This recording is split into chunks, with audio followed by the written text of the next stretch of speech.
First, never put you last. Way you shake that ass, make me wanna throw some cash.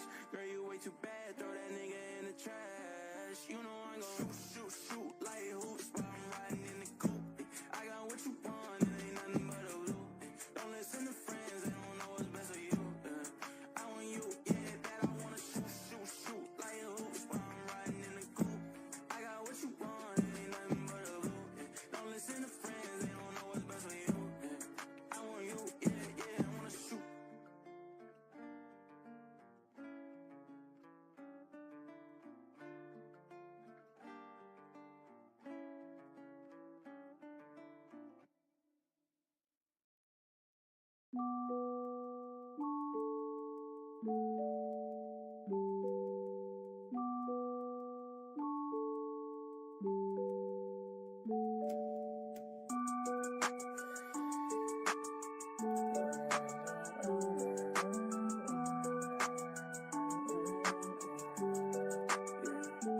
I think I'm in love, saying way too often. I can't play these games, think I'm switching up the offense. See me in LA, I be moving cautious. I can feel no pain, rolling up, I'm so exhausted. I be so exhausted, whoa,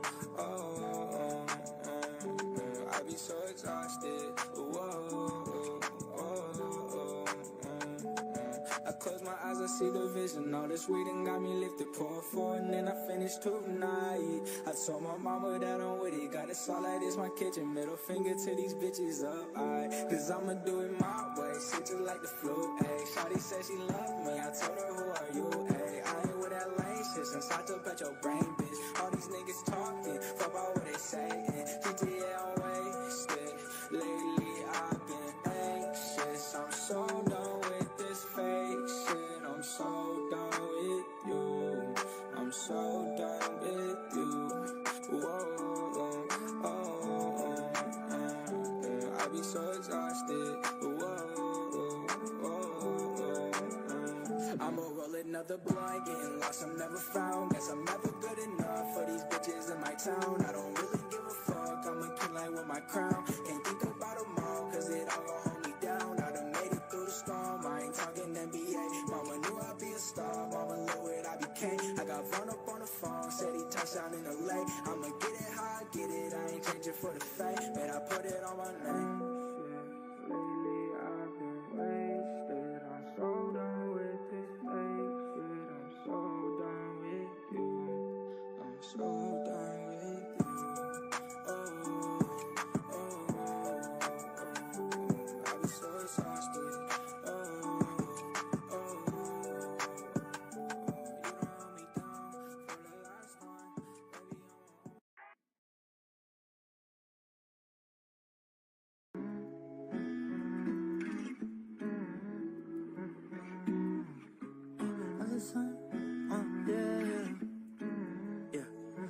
I got so much drink in me, wonder if you missing me. These days I can't fucking sleep, cause I'm out here living dreams. If I send this text of mine, shawty, is you down to start? Don't say not tonight, cause you be busy, tell another lie. I done seen this thousands of times, I retype like thousands of lines. We done did this thousands of times, so I ain't tryna choose another time.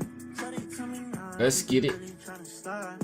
Tired of this shit, yeah, touch on my wrist. Writing all these hits, but I wonder what I miss. I can never call you my little baby. Alright. When I drop, I wonder if you say my songs. It's every time I'm fucking with them came and went. But I'm the type to kill for my baby, yeah. Came on fucking rollie in Mercedes, yeah. Need somebody that really ride or dies with me, yeah. But I don't get in my feelings, I get in my bag.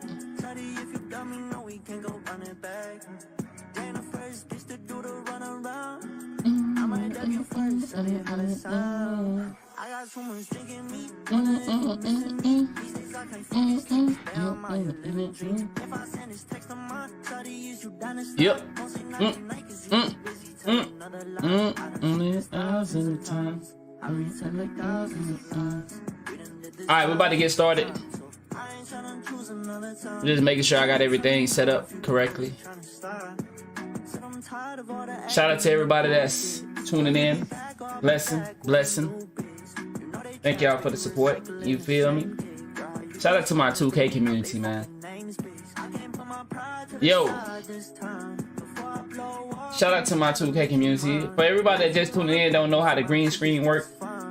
Wearing white shirts, it be trying to fade out a little bit, so. But y'all see my shirt fade out. Green screen effects. Alright, but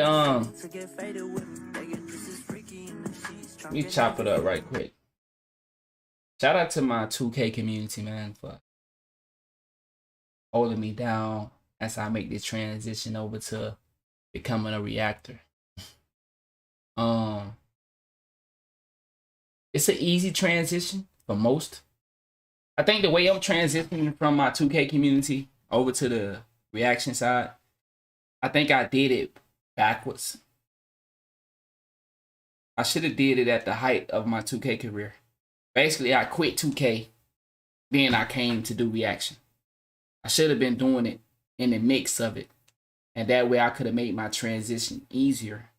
But for all my 2K supporters, man, that have been sticking with me, man, through my transition, man, it's been amazing so far. We've been, you know, I lost a lot. I lost a couple supporters, you know what I'm saying, when I made the transition. But you know, a lot of new people been rocking with me, man. They like the, you know, knowledge that we are trying to seek. You know, we out here seeking knowledge and stuff. Like, you know, we react to things like this and stuff. You know, as I tell y'all, these are the things that I do every day. But my 2K community, you know, they only got to see a glimpse because I was trying to wean them off of the 2K stuff. But it seemed like, man, you know, I just seen an article on Twitter. This company, these parents are trying to sue Epic Gaming for Fortnite because their kids are not taking care of the hygiene. Let me see, can I find it? Let me show y'all what I'm talking about. I recently seen this probably a couple hours ago. Let me see, can I run it down right quick and show y'all. We're gonna talk about Blueface at some point as well. What's good, gang? I want to get on that blue. I really gotta just take a full day to get on that Blueface shit. I want to get on that Blueface shit heavy because I want to do a full live stream on that. Because the Blueface situation it's so weird. It's so weird. All right, let me see, can I run this down? I think I seen Say Cheese posted.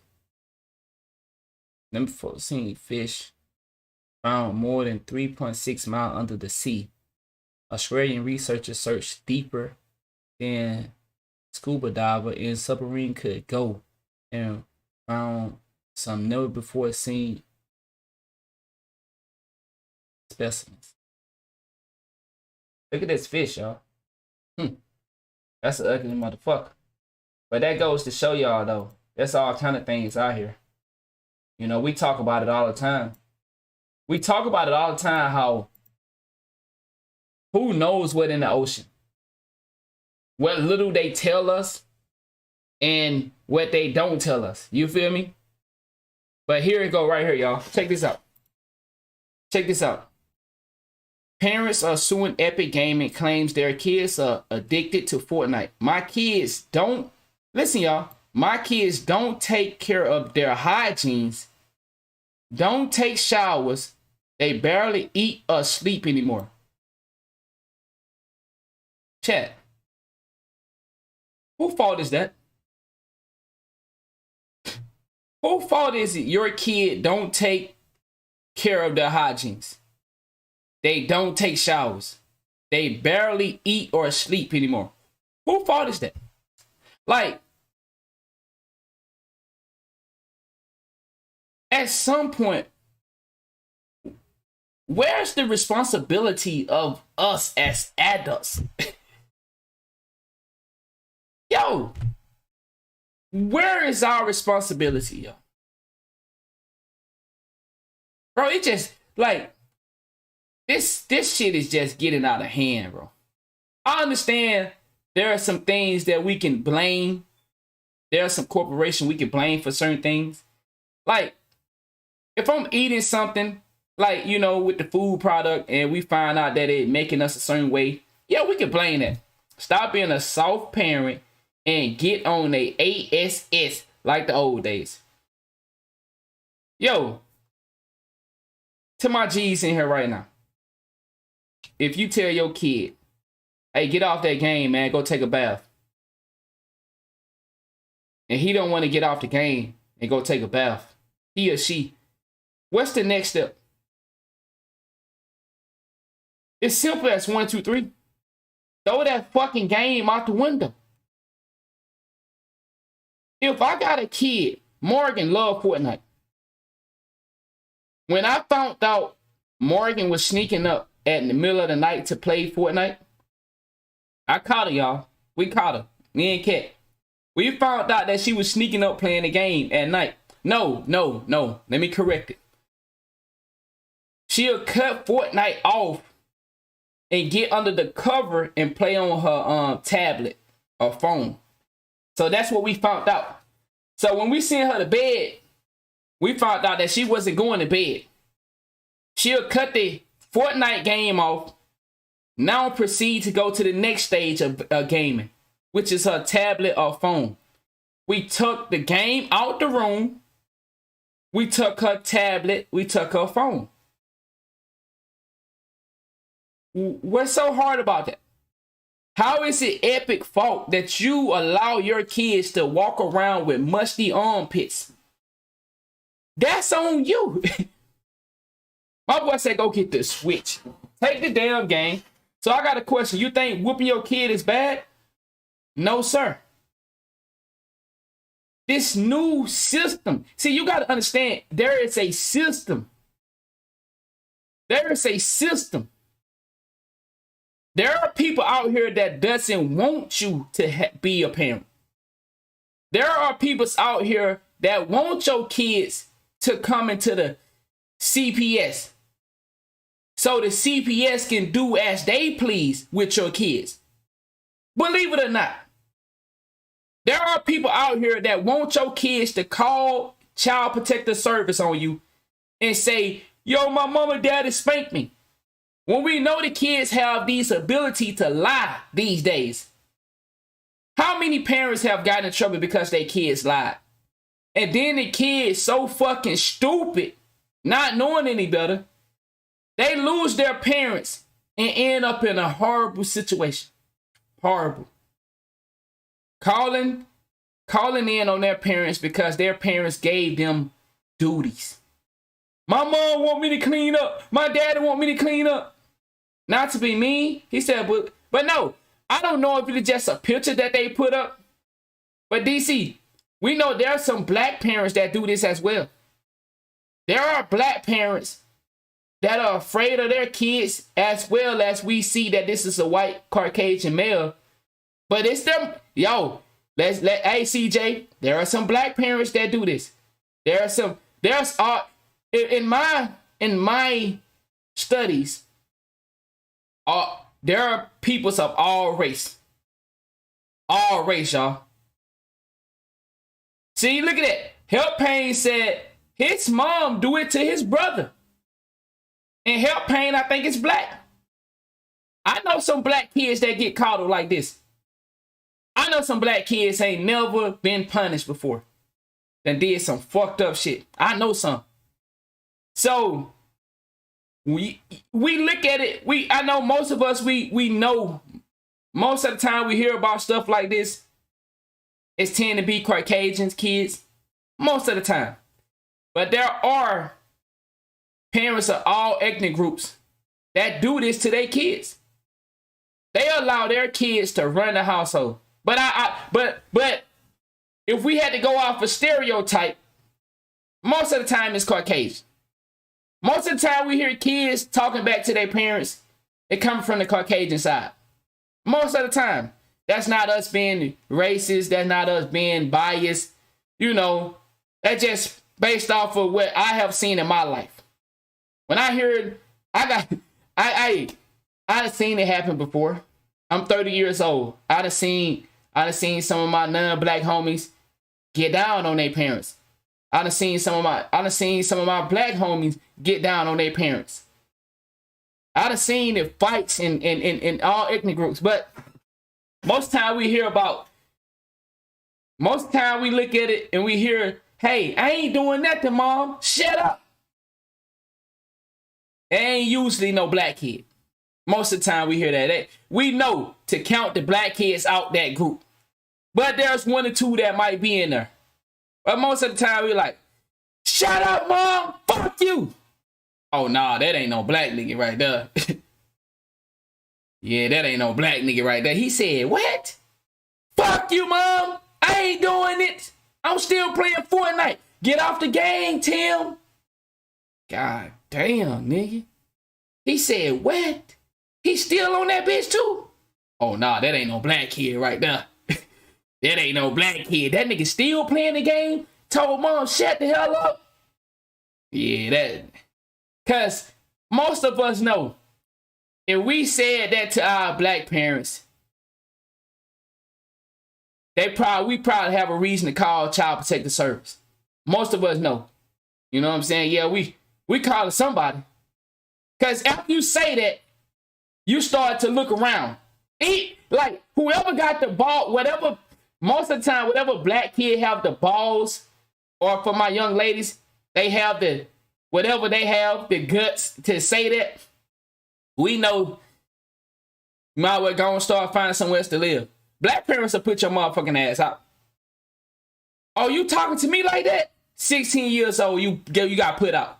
Go stay with your grandma. Your grandma don't know that you routed like that till she find out. Now she trying to send you back. I told you his motherfucking ass was thinking he grown. Now she trying to send you back to your mama. But see, your grandma, and that's what we was talking about a couple days ago. Most of us don't have great grandmas and grandmas anymore. This new generation don't have grandmas and great grandmas and granddaddies. The grandmas that we used to, I done seen it. I done seen I done seen it from my auntie. Cause y'all gotta understand, my peoples are older. I'm 30. My dad's 63, 64. He had 12 sisters and brothers. I done seen my auntie, my first cousin came home late. You know what I'm saying? He was out there in that gang shit. I used to be playing his game while he was gone. Every time he come back, he never want me to play the game. Y'all got them cousins like that, bro? Do y'all got them cousins that never let you play that game when you was little? Man, them nigga used to be some bitch ass nigga, dog. I got a cousin, bro. Used to have all the games when we was little. And his mama would let me play while he gone. When he find out that I've been on the game, because you know, we as kids, y'all remember, we didn't know about saving progress. So he would never let me play his game no more while he left because I fucked up his save progress. I think that nigga was playing some fucking Grand Theft Auto or something that I fucked up the save progress. You know what I'm saying? So ever since then, and it was some rational shit, I used to fuck up all his games. He said, I'm the older cousin who had the games and I let all my little cousins play, but they were selfish with me when I came to play that game. Damn. Nigga, I got my cousins, they used to be tripping, bro. They find out you playing that game, nigga. Boy, they be. My cousin, when he found out I play the game, he used to take my head and do like this. Man, I told your motherfucking ass don't be on my game, then. And then I'll go tell his mama. Man, that man, he be tripping every time I try to play his game. That's why I don't like coming over here. But I had to go over there because my daddy was working. My dad was a single father. He was working. He can't watch me in go to work. So I went to school over her house. Chat. But back to the story. I seen him come home late one day. I kid you not. That memory card. The memory card. Yes, sir. That memory card, dog. But you know, some of the memory cards, you can fuck them up. Some type of way you can corrupt the file. Some type of way you used to be able to corrupt that file on that motherfucker, man. And boy, them niggas didn't play that shit. Them big cousins didn't play that shit. Man, you done fuck my shit up, bruh. Give me on, man. Give me on. Give me on, motherfucker. Give me on. Niggas used to take my head and just... That's probably why I got that gray patch right there, dog. on some real shit.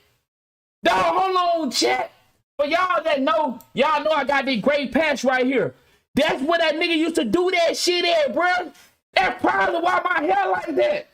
Nigga probably burnt my shit. Ain't that some shit, bro? Nigga probably fucked me up, man. Got my shit like that now. Ain't that some shit, bro? That probably why my shit like that. That nigga should take me right there and do me like this, bro, for playing his fucking game. Fuck my hair up, man. Damn, that nigga burnt my soul. Yeah. He said, I swear this Louisiana, Mississippi shit. He said, my cousin, Shannon, you was exactly like that. You too young for gray hair. That nigga burnt my shit, bro. That nigga tucked me and do me like that. Then he used to punch on me for playing this shit. But anyway, you know, get back to the story of the parents. This is the auntie I'm talking about. This not even grandma and granddaddy. Man, his mama took a skillet and knocked him the fuck out. Knocked him the fuck out. Because every time he used to try to come back in the house late, him and his brother, they used to always try to knock on the window. You know what I'm saying? And I was asleep. I used to be the one that unlocked the door for them. Man, type when you was that nigga that had to unlock the door for your brother or your cousin. I was that nigga, bro. And this night I was sleep too hard. So y'all know the nigga tried to fight me for that. He had to go knock on his mama window because I wouldn't wake up. Boy, he was talking that shit too. You know what I'm saying? She was like, what you doing coming in time of night? He was getting smart with her. Man, she took a skillet and knocked that nigga upside the head, bro. You know what I'm saying? He was crying and shit. And this nigga was like 17, 18. Man, she took a skillet and knocked that nigga upside the head, bro. Everybody in the house wake up, you know what I'm saying? Cause see, back in the days, there are fathers that do punish their kids, but women wasn't so quick to say, I'm gonna wait till your daddy get home. You had some women that'll get that act right on your motherfucking ass quick. And she was one of those ones, like, his dad used to be lenient. Well, he was his stepfather. So he didn't want to, he would try to, every time the stepfather would say something, it would be so close to a fight. So the mama used to always, that's all right. I get that motherfucker. She'll knock his ass out with some broom, stick. She don't give a fuck. Cause she was kind of short, but she had some tall sons. You know what I'm saying? But yeah, man, he ended up trying to, you know what I'm saying? He giving me a 1-2, you know what I'm saying, in the chest because I didn't unlock the door for him after he finished healing from that goddamn skillet. And check, if y'all know, back in the days, I don't know if you young niggas know about this. There's a different type of skillets. Type 1 if you know what I'm talking about. There are skillets, and then there's old school skillets that weigh 30 to 40 pounds. This is what you cook your eggs in, your hot dogs, your sausage. Y'all know what I'm talking about? There's the new skillets, and then there's the old school skillets. The old school skillets look like, I don't even know what they look like. I mean, they look like a skillet, but they different type of equipment on these motherfuckers. Like, these type of skillets are like bricks. Like, you know what I'm saying? Maybe that's just in my area. Maybe these the poor skillets. Maybe these just was the poor skillets. I don't know. Maybe y'all had some rich skillets. These skillets was in my area, bro. These bitches weigh at least 30 pounds. You feel me? You can put all kind of shit in these skillets and they never go bad. You know what I'm saying? These skillets last for years on top of years.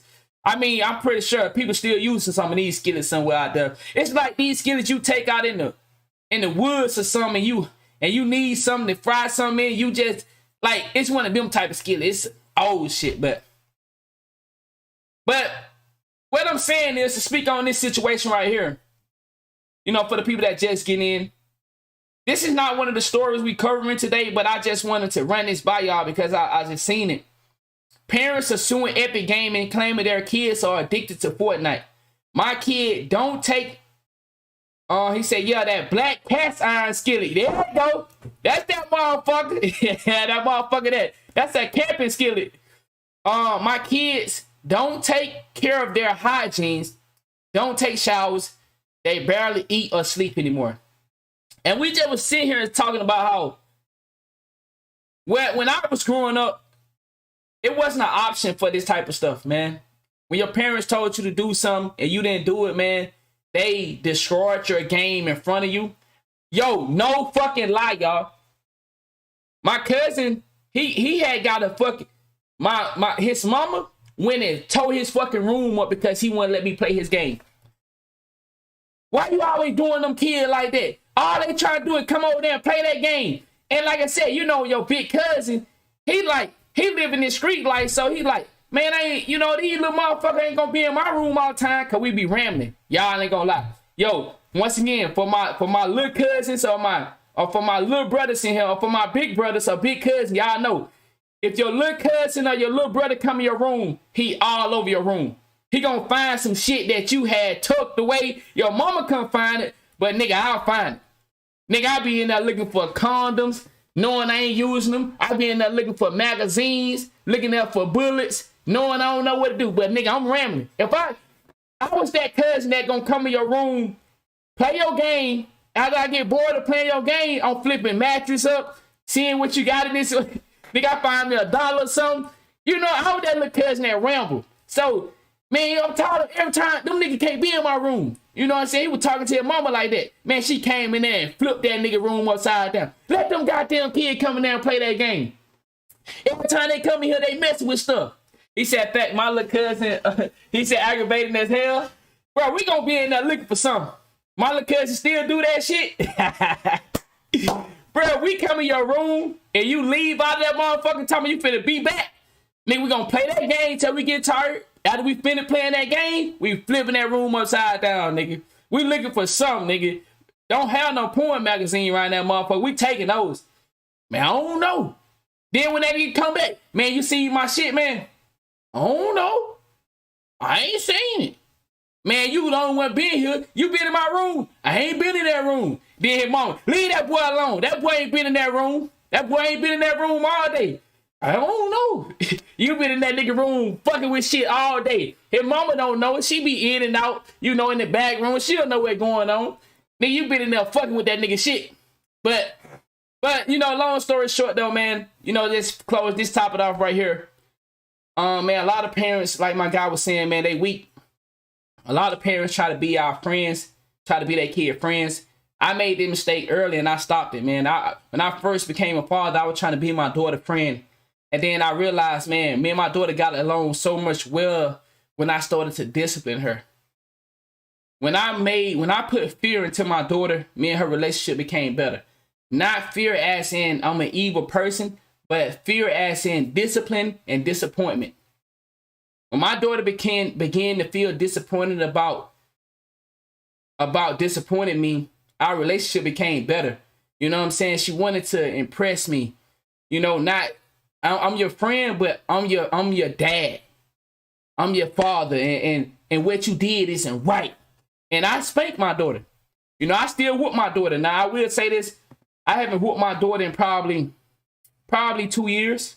I haven't whooped her, but she knows she can get it.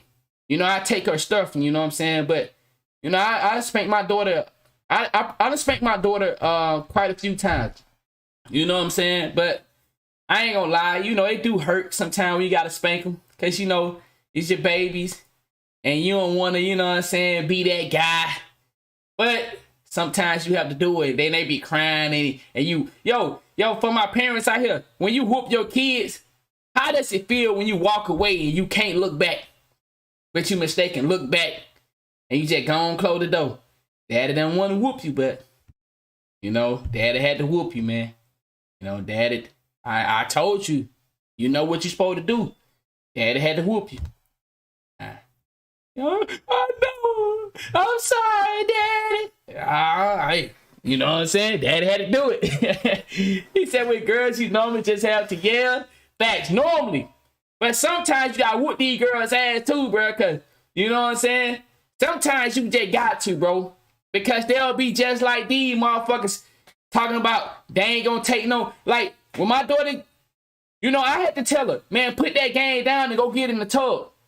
My daughter would run her bath water, go back to play Fortnite, Forget the goddamn bathwater. You go in there and check the bathwater. This motherfucker ice cold. That's how long she been on her. You come up the stairs. I come up the stairs. Morgan, did you rinse your bathwater 30 minutes ago? Yes, sir. Yes, sir. And then she'll put the controller down, acting like she's looking for her clothes. Man, you go get your ass in that tub, man. Quit bullshit. Go get in that tub. I'm finna go get in there. You find out this motherfucker been playing the game for the last 30 minutes. She done ran the bathwater, but went back in there and played the game. And you know, so she gotta get it. She gotta get in trouble for that shit. You know what I'm saying? So, but like, you know, like I said, man, a lot of times we try to play this friend role, and this not helpful, man, to play that friend role. These kids gonna run over your motherfucking ass. You play that friend role. Sometimes kids need spanking. He said, not that serious shit. He said, but the people on the internet just soft as hell. And you know, I know some parents say they don't have to spank their kids. You know, they done built the relationship, you know, to that fear factor. Like I said, if you have that fear factor, you can get away with not spanking your kids. I have that fear factor with my kids, but I still spank their ass just to let them know. Like I said, I haven't had to whoop my daughter in 2 years, but I might spank her ass next month just to let her know it's in the back pocket. Like, I know it might sound fucked up, but I think you just need to, every 2 months, every 3 months, you just need to whoop your kid's ass, bro, just so they can know it's in the back pocket. Like, what you get a whooping for today? It's in the back pocket. Daddy love you. You ain't doing that, but daddy just need to let you know it's in the back pocket if you start get crazy up in this motherfucker. You talking about, I asked him, what you did at school? We did PE. Man, come here, man. What you did at school? We did PE. We did. Man, I don't want to hear that we did shit. What you did at school? Man, y'all got them kids that motherfucker say we did 5 times. Well, man, what the fuck is you talking about? Man, come on, man. Let me show you what I got in the back pocket, man. You feel me? He say ain't walking over shit around here. Hey, and I remember my daddy told me that. When I first tried to test my daddy out, my daddy said, I'm going to tell you right now, you can try it, but I'm going to let you know. I'm going to show you why I'm the man and you not. And, you know, I tried my daddy. You know, he showed me. You know, I ain't bragging. The last time I told this story, niggas talking about, oh, you bragging about trying your daddy? What's wrong with you? Bro, ain't nobody bragging about it. I'm just saying, I tried it. I thought I could take my dad. I tried it one time. No, I tried it. Okay. 2 times I did the, man, I'm ready. I ain't gonna keep. You know, I did that 2 times. The 3rd time, I actually tried it. And, you know, I tried it. You know, end of the story. Yeah, that first time I felt them daddy licks, I got the message. You know, but 2 times, like, man, you know, I did that to my daddy. You know, then 3rd time I tried to get me some, man. You know, I tried. I ain't bragging on it. That nigga, man, you bragging about trying your dad. Ain't nobody bragging. He said I tried my dad too. That's why he the dad. That's all I'm gonna say. Exactly. He said, yeah, that's not saying whooping your kids every day or some abusive shit. And see me, I don't think it's abusive to whoop your kid. You know, they got this new term out here. It's abusive to spank your kids. I don't know what the fuck they talking about. Ass whooping save lives. I would rather whoop my kid ass than to not whoop my kid ass. That's just me. That's me. I'm not telling nobody else how to be a parent. I can never. You know, I'm not perfect. I don't even know if I'm good sometimes. I think I do a good job, but of course, I got flaws as a father. You know what I'm saying? But what I will say, I got 4 kids, and they all can get it. Yeah, I got 2 babies. I know I'm gonna whoop their ass. My little girl that just turned 1, I know for a fact she gonna get it. I don't even need nobody. You know, I ain't trying to hear. I know my little girl that just turned 1, I know I'm gonna whoop her ass. I know it. I already know I'm gonna have to have one in there for her at least once a month. I can see how she act. I see how she already talking about no. I already know once a month I'm gonna give it to her. She 1 year old. I already know the future for me and her relationship. I'm gonna tear that ass up, man. I'm gonna tear that motherfucker ass up, dog. He said my uncle got a white lady with 2 kids. He said one 7, the other 4. He don't whoop them. They 4 years old, bad as hell. And that's what it is. You know, like I said, I ain't saying whoopings change lives, but it helped me. It helped me. Whoopings scare you from doing certain things. You feel me? Like, if you got a parent that know how to whoop your ass real good, that shit to be like, man, if I get a C, if I get a D or a F, the lowest I can come home with was a D. Of course, right? Because that's passing. But that still was enough to possibly get an ass whooping. If I had a C, I'd be like, okay, I ain't got to think about no ass whooping. If I had a D, there's a possibility if this nigga's in the wrong mood with this D, I can go home and get an ass whooping. Now, if I get to that point where I can't take the report card home at all, nigga, you know how long I be talking about? They ain't gave them out yet. I ain't got mine. I don't know where mine at. I've been asking the teacher for it. She ain't gave it to me yet. Nigga, I be saying that shit for 4 months. Until that one parent ran into my dad. Yeah, they gave those out last month. That motherfucker ain't brought him home yet. Oh shit. Where that goddamn report card at? That's all you hear. Nigga, I have on 3-4 pair of pants. Man, but hey, it's a wrap. It's ass whooping time. You feel me? Nigga, I used to try my best. That shit used to work, man. That's one thing about parenting. And this is why parents need to communicate. Because you can lie to your parents for a long time. But when they run into the other parent, that's when all the fucking shit break loose. Oh, so this been going on at the school? That motherfucker ain't told me shit. Oh, this been going on? He ain't told me about that either. Man, you can lie to your parents for a long time. But when they run into them other parents, well, all hell break loose. It's a all-out war on your motherfucking ass. So you been suspended for how long? This nigga been suspended 2 weeks. Going over to the homeboy house. Mom and daddy cool with it.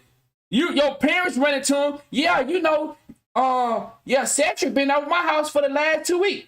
You know, what the fuck he's doing over there? He's supposed to be at school. Oh, so you been skipping school. You suspended. Man, I used to skip school, chat. I used to leave school early. I'm gonna tell y'all that one time, and then we're gonna start the show. One time I was leaving school early. My girl was in the 12th grade.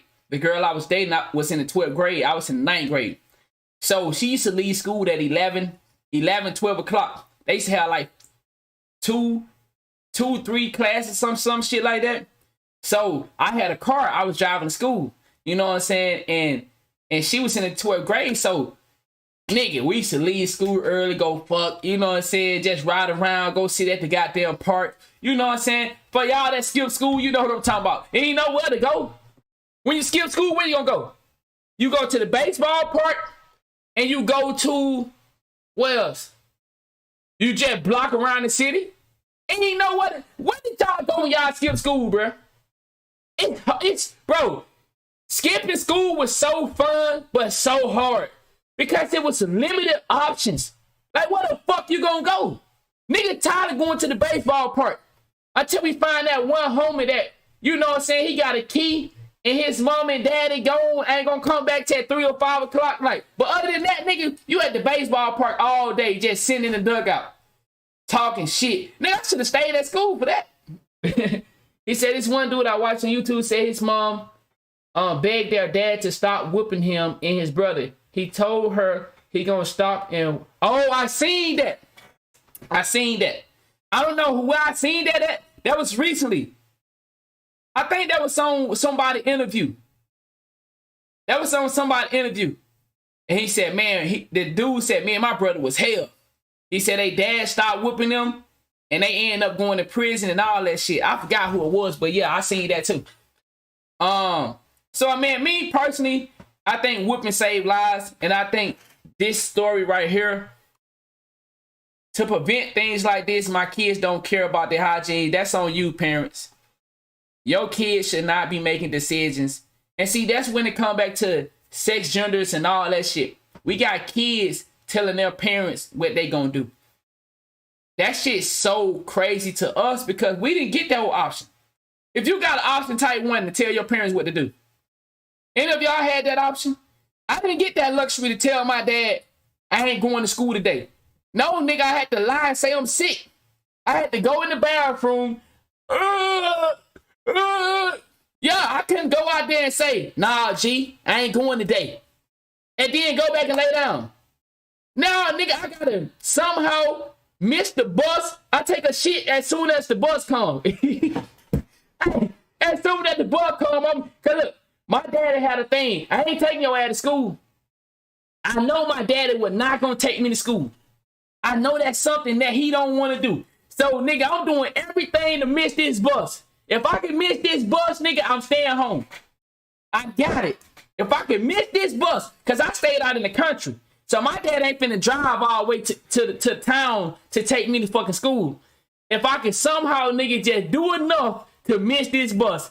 Nigga, I used to get away with it sometime, but most of the time, nigga, I know what you're trying to do. You ain't gonna miss that motherfucking bus today, or they gonna be your ass whooping.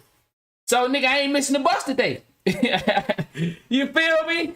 So, but yeah, man, you know, that's just my opinion on that, man. It's very surprising at how many kids get to tell their parents, yeah, I'm a boy now. Yeah, I'm a girl now. Yeah, I ain't gonna eat right now because I'm playing the game. You know what I'm saying? You said, I never rode a school bus to school.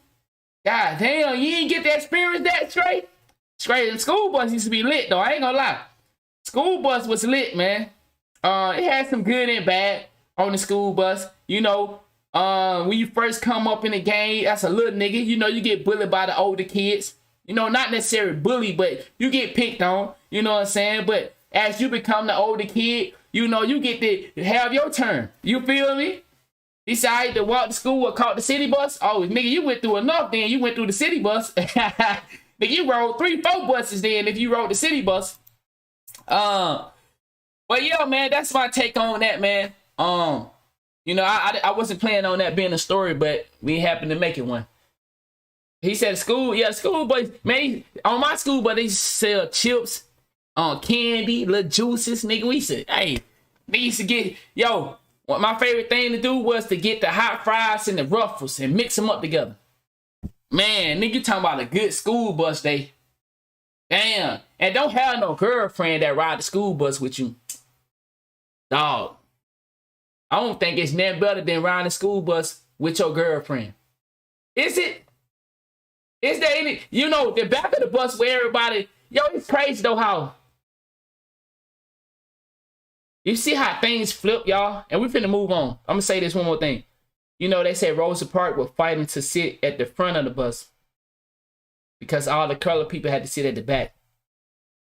But when we rode the bus as kids, the lit spot is in the back of the bus. Nobody want to sit at the front of the bus. Everybody, y'all see how that shit flipped, man? Like, man, when I think about so much in this world, how they say it used to be ancestors fought for these things, and how we live today, man, it's just a completely 360. Wow, completely 360. He said laughing at the drunken crazy. I was asleep. Sometimes in the middle bus was lit.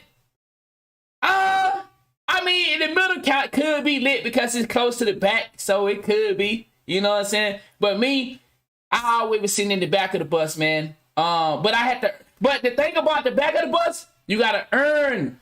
Y'all know what I'm talking about for my bus riders. You just can't sit at the back of the bus. You had to work your way up. You start in the front, then you ease on to the back. You had to earn these back of the bus seats. Like if you make it to the back of the bus, you earn that shit, nigga. You ain't just going back there talking about you got a seat at the back. Nah, nigga, you don't get your motherfucking ass up and get up there, nigga. What the fuck is you doing? You know what I'm saying? Now, I worked my way back there. I worked my way back there. Was waiting for the bus, and it was like, oh my God, nigga. He said, yeah, you gotta earn that shit, especially if you're a little ass nigga. Yeah, you ain't just finna go back there. But yo, man, waiting for the bus when it's cold outside, oh my God. But you know, what I seen some parents would wait at the edge of the road with their kids. I thought that was some dope ass shit because we used to drive by to pick some kids up and their parents would be out there with the car to keep these niggas warm. And I just was like, man, ain't this some shit? Everybody else out there be, and then you see that one kid, bro, he done hopped out the car warm as shit. Man, what the fuck going on here? You know what I'm saying? Like, you know, some shit that we make, like, this nigga parents actually woke up this morning, drove this nigga to the edge of the road, and just hung out with this nigga. Like, nigga, man, my dad, you don't get your motherfucking ass out this house. Nigga, what the fuck? You finna waste no gas talking about coming to warm your motherfucking ass up. Get your motherfucking ass out here, nigga. He said we saw that, we look like, light his ass up. Oh, thanks. Everybody got to roast that nigga. He said, not mine, wake your ass up again. Sometime the bus never came. Yo, you know how fucking lucky you gotta be, J Clutch, for the bus not to come? You know how lucky you are, dog, for your bus to break down and don't come. They come like 8 or 9 o'clock. Oh, nigga ain't going to school no more. Nigga done took off his school clothes. That happened like twice in my life of going to school, where the bus broke down and then they end up coming late. But by that time, you already took off your school clothes and your parents be like, well, shit, I ain't take your motherfucking ass to school, so you can go and stay here today. And then you hear that goddamn bus. Nigga. Oh shit. My dad said I can stay home now. But it's rare that the bus will break down though. It's rare. It's rare, but it have happened to me like twice in my life where the bus broke down and they came later than they normally would come. And I'd be like, Dad, the bus ain't came. Well, you can go and take them school clothes off then. You can stay here today. Nigga, you be happy to the motherfucker, dog. But let me ask y'all this though, chat. And I know I said we about to move on.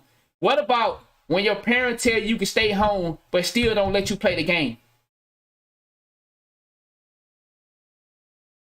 But what the fuck I'm staying here for? You think I just want to stay here just to stay here? Man, I could have went to school for this shit. You telling me I'm staying home and I can't play the game? Bruh, man, that's the worst shit in the fucking world, bruh. I can stay home, but I can't play the game. Nigga.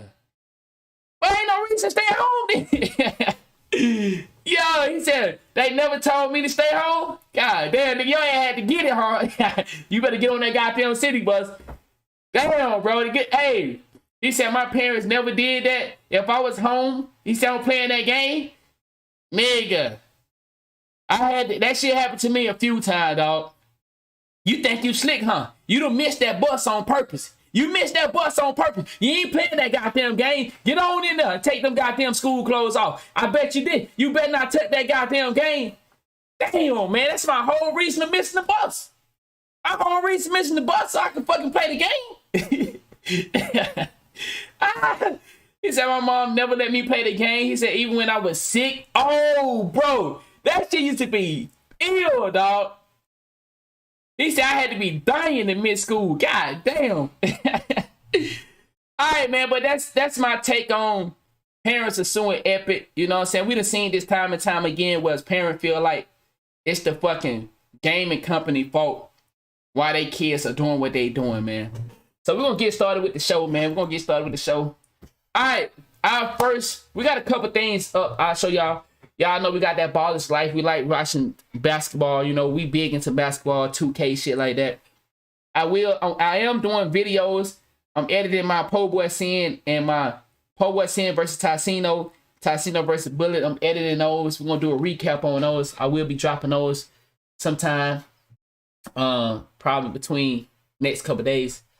It was a fire reaction, but I'm going to repost it and shit like that. So we got Ballers Life 1v1. Gonna be a great one. It's gonna be a good ass fucking game. You know, I looked at the comment section, gonna be a good one. Then this is one that I'm ready to talk about. New Mexico State University. Young dude career is over with because of a fucking young bitch. But he got to take some blame too. We'll get into that later. You know, we got the troll that we never got to react to. We got this guy right here, right? Victor Bout, you know, the one that just got traded for Brittany Griner. He did an interview. We're gonna check that out. And y'all know we got some AI shit that, you know, Elon Musk out here fucking around with these AIs again. And one of these AIs scared these officials from what the AI was saying. We're gonna get into that. And then we got some more shit going on. But we're gonna start off right here. He said you should react to how he said react to the red videos. Who is that? He said they be lit. What it's about? He said, did the wager happen already? Oh yes. Listen, straight. I got a crazy fucking reaction to it though. I'm gonna drop it. Since you ain't seen it yet, I'm gonna drop it. For everybody that's watching on my Twitch, make sure y'all sub to my YouTube, YT. I'm gonna drop the reaction tomorrow. I got the Po Boy Sin and Tassino. We probably drop that tomorrow. And then Tuesday, we'll drop the Tassino versus Bullet. You know what I'm saying? I'm editing right now as we speak, to be honest. It's about basketball. He's at. Now, I don't know who that is. But let's get into the first video, man. Let's get into our first one. Who said I can't shoot? He's in shot. Good shot.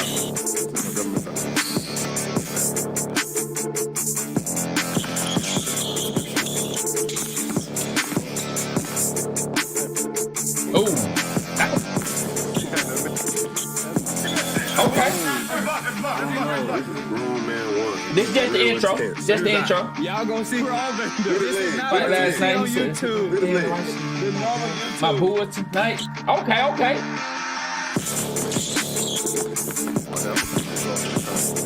Hold on. You said T-Bud had a fight last night? Is this boxing or UFC or some shit? Who is T-Bud? I be watching, you know, fighting and shit. I'm looking forward to this Crawford, man. I'm looking forward to this Crawford fight, man. It was like, nigga, no way. What the fuck? Damn. Nah, we gotta find the highlights. Was that the one against the dude that he's supposed? Was that against Nah, that couldn't have been against Earl Spencer because Earl Spencer just had a car wreck. That wasn't who it was against. Okay, well, yeah, that's what I'm looking. I want to see that. I want to see Earl Spencer and Crawford. Spencer still ducking. I thought they agreed to some shit. Okay, we're gonna try to find these highlights. We're gonna have to. Let's see. We're gonna find them highlights out of this video. I fuck with Crawford. I like that nigga. You know what I'm saying? Like I said, I know him through some more people. You know what I'm saying? Yeah, I watched UFC too. He backed out last minute. Oh yeah, we're gonna have to watch them highlights then. We're gonna have to watch them highlights. All right.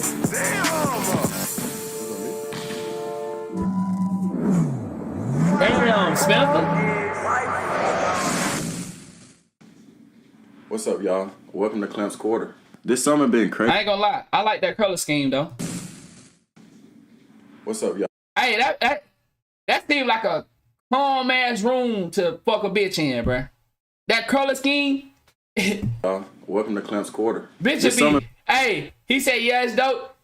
Yeah, that a bitch will be comfortable and fuck up in that room. Been crazy. We shut down North Carolina, Georgia, Texas, even Florida. But you know, Clamp, I'm going hard on the court and off the court. Guys, we know confidence can take you far in life, especially when it's go time. Let's go! And that's where the sponsor of today's video, Blue Chew, comes in. Blue Chew is a unique... All right, no disrespect. We're going to fast forward. Shout out to Baller's Life. Shout out to today's sponsorship. But we're going to, you know, shout out to them, though. Amazing sponsorship. All right. Okay, here we go. All right, this the game that we got. I don't like sitting down for too long. Facts. I'm not even sweating right now. Let's get going. Here come these tall ass linky niggas.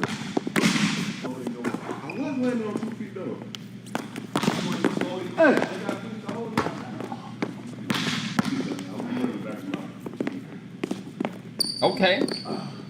Yo, chat. Look at us niggas, bro. Look how us niggas operate, bro. Y'all already know what I'm talking about. Look at how us niggas operate, dog. Why we do that? I ain't hating there like that.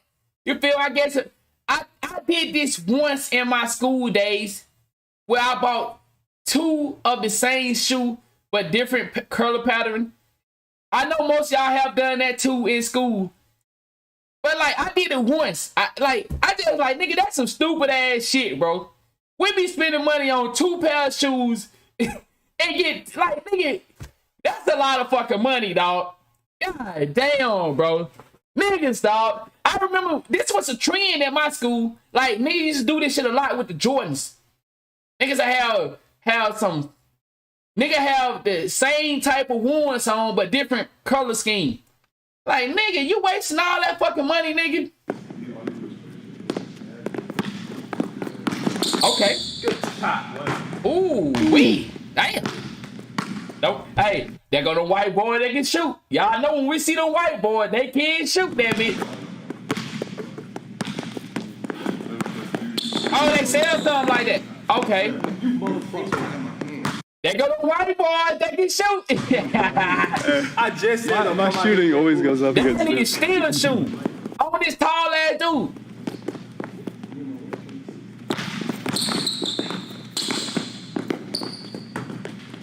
Okay, let's see what we got. Oh, that defense. Oh, God damn. Oh, that net sounds so good. 2-1. That net sounds so good. Hey! Okay. Okay. Have got a game? I'm not trying to. We got a game. We got a game.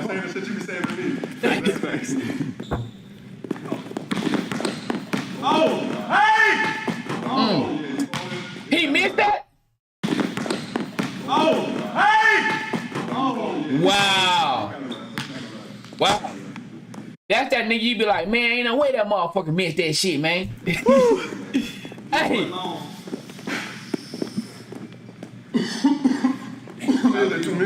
I know you don't smoke, so I ain't gonna let you in.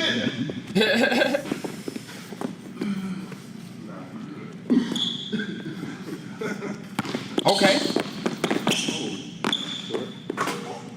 3-2. Bruh. Bruh hit some difficult ass shots. Okay. You ain't gonna shoot on Kevin Durant like that now. Shit.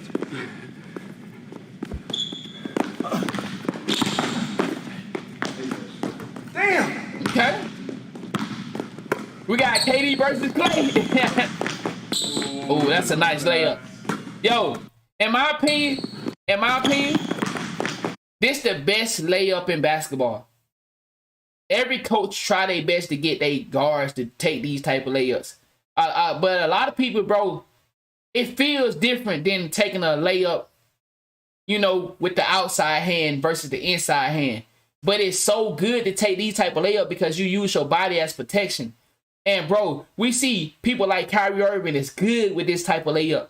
Rondo, Steve Nash was good with this layup. Tony Parker was good with this layup. You know what I'm saying? You got Clay winning? You got Clay winning? His name A. Miller, by the way. A. Miller versus Duke. Let me move out the way so y'all can see that. So his name is A. Miller, but we calling him Clay versus KD. Well, how? How? That motherfucker long, dog. That nigga long. That nigga is making that net sound off, though. I ain't gonna lie. That nigga got a nice rotation. Oh, Millie, my bad. Hey, Millie. Okay, fuck you, DC. Oh my. Hey, Millie versus Duke. Knew he was gonna do this. Hey, they do it a shooter though, man. Yeah, we gonna call this nigga Clay. This boy can shoot. Hey, Millie can shoot. Oh, it's so sad. I was gonna hit him. Yeah, I seen that. He put. Damn, man. Hell no, you have to take Okay. That one, though. Okay. That one was a layup. Okay. I like that. I like it. Oh, man. That thing about them little small niggas, though, they can't finish good at the rim, though. Like, for real, for real. It's some of them that can, bro, but them niggas don't have no continuation. Oh. Damn. We talk about Millie. And then KD come and do that. I mean, I'm Klay not used to Thompson seeing come this and do much that. legs from Millie.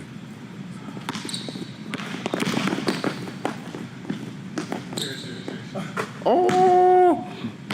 What the fuck? Oh.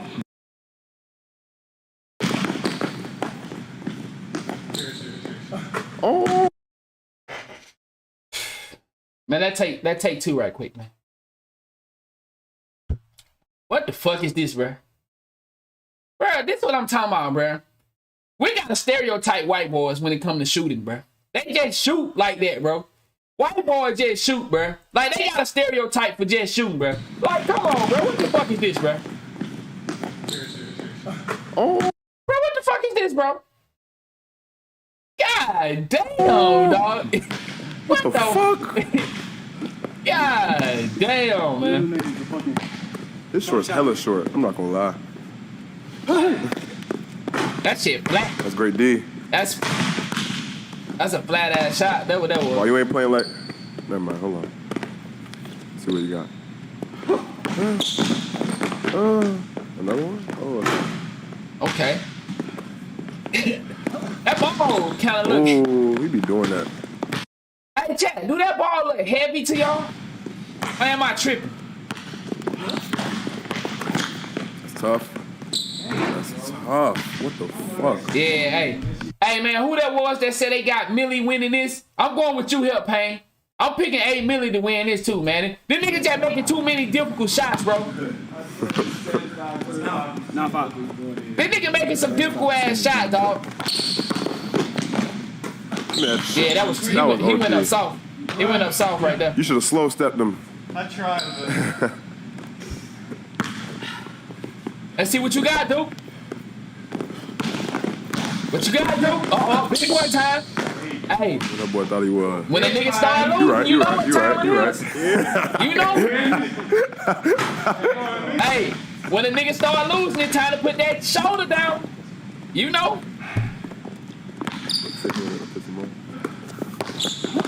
Fuck that, I'm gonna pick Luke off every time.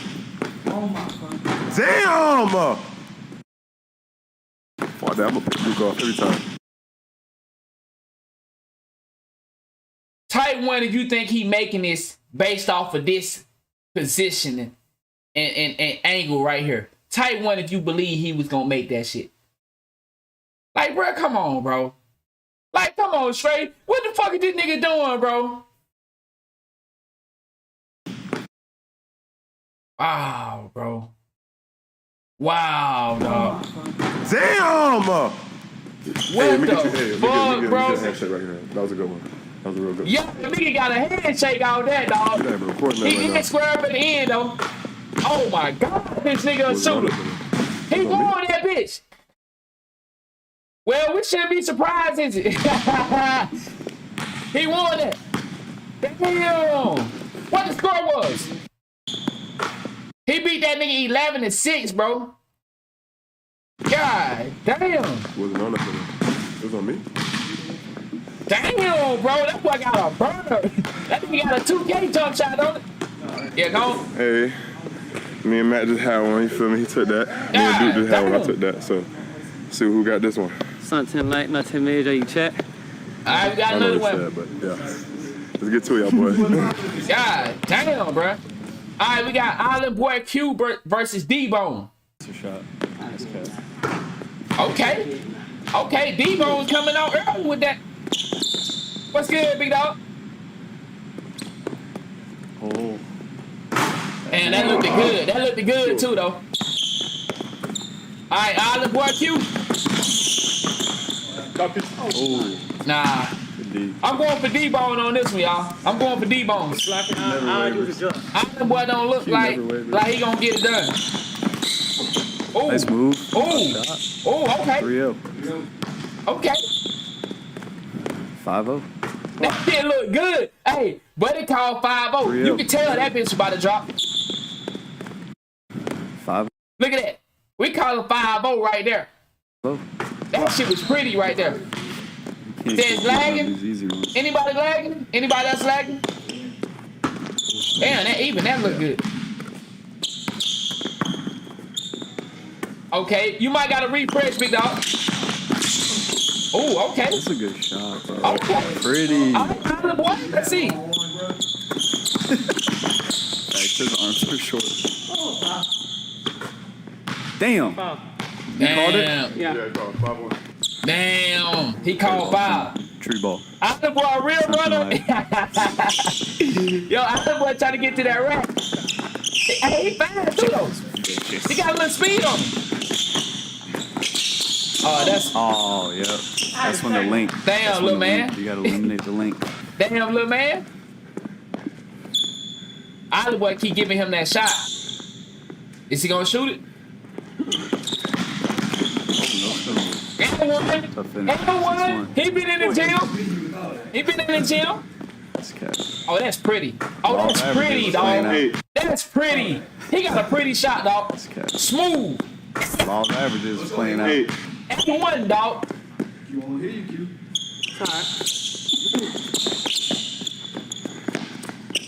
I the boy getting a little press. That shit smooth. If he gets going, he got a smooth jump on him, though. Yeah. Real running time. Dang. I like Bones. You seen Q score 11 straight? Oh, I forgot. Yeah, I don't know. I the boy might have had to come back to the YMCA with the rest of us, dog. Yeah. I the boy might have got to come play with us, dog. Don't let him shoot it. Good shot, Bones. That link. Yo, that nigga's shot is nice, bro. Look at how it coming off. Good shot, Bones. That link is. Who said I can't shoot? That nigga's shot is nice, Who said I can't shoot? He did. Literally. This is how ones can go, honestly. Yo, he driving that. He not shooting that.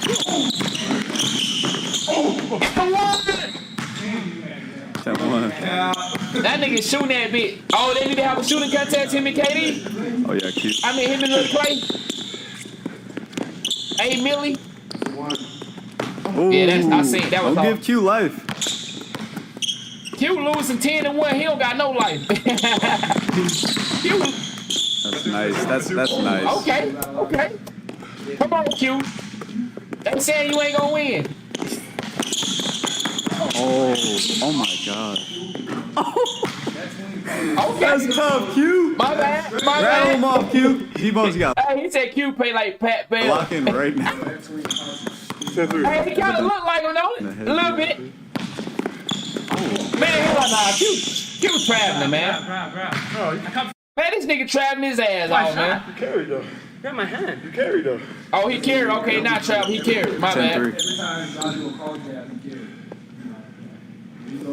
What the fuck is Q doing, man? Nice cross. Q, bring your ass on back here. Yeah. My nigga say he tried every time he get the ball. Uh-oh. That's good D. That's good D. That's good D.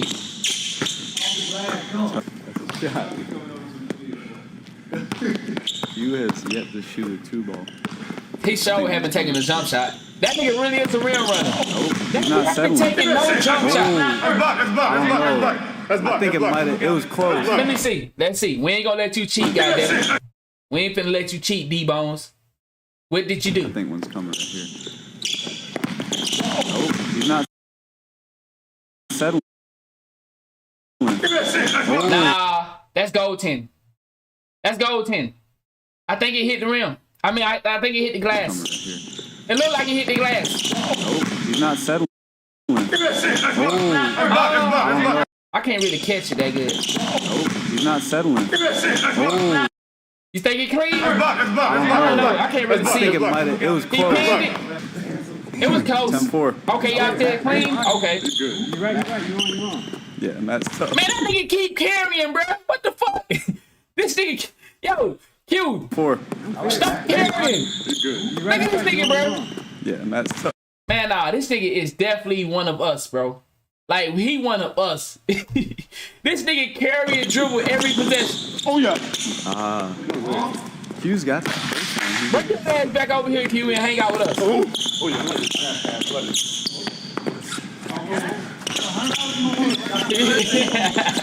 He said he need to go back to the night. For game. That's game. all. That's all. Oh, Q has That's like all. 10-4. We want to see a comeback. I know. Hand slippery. I mean, Come he's on, slippery. Q. Make him Come on, pay. Q. We rooting for you, Q. Very tough. I know. It's tougher But Duke did. with the height. Duke draw contact and they won't call it. Yeah, but I'm not like knocking you down and trying to call Yeah, foul. fact. Because like if you don't make it as a smaller guard, if you don't make His a name good Q. move Out on of boy Q. someone with length, then you're Oh, not. hell no. Hell no. Hell no, dog. Hell no, Q. Game points. Don't move. Oh. Oh. Ah. Here we go.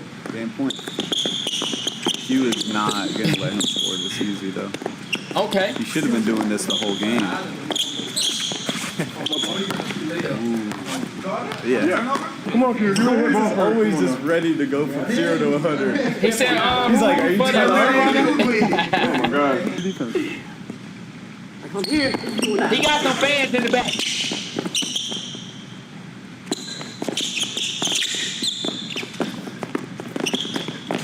You ain't let him take that jumper no more. Y'all notice that? You ain't let him get that jump shot no more. This is what game points like though. Oh, my bad. Every time. Come on now. This is what game Damn. I mean, he was protecting that jumper, but points like though. Damn, that's tough. Every time. Come on now. yeah, hey, damn, man. I thought he was guarding that jumper, but Q eased up off it, man. But damn, man, that was a good one right there, man.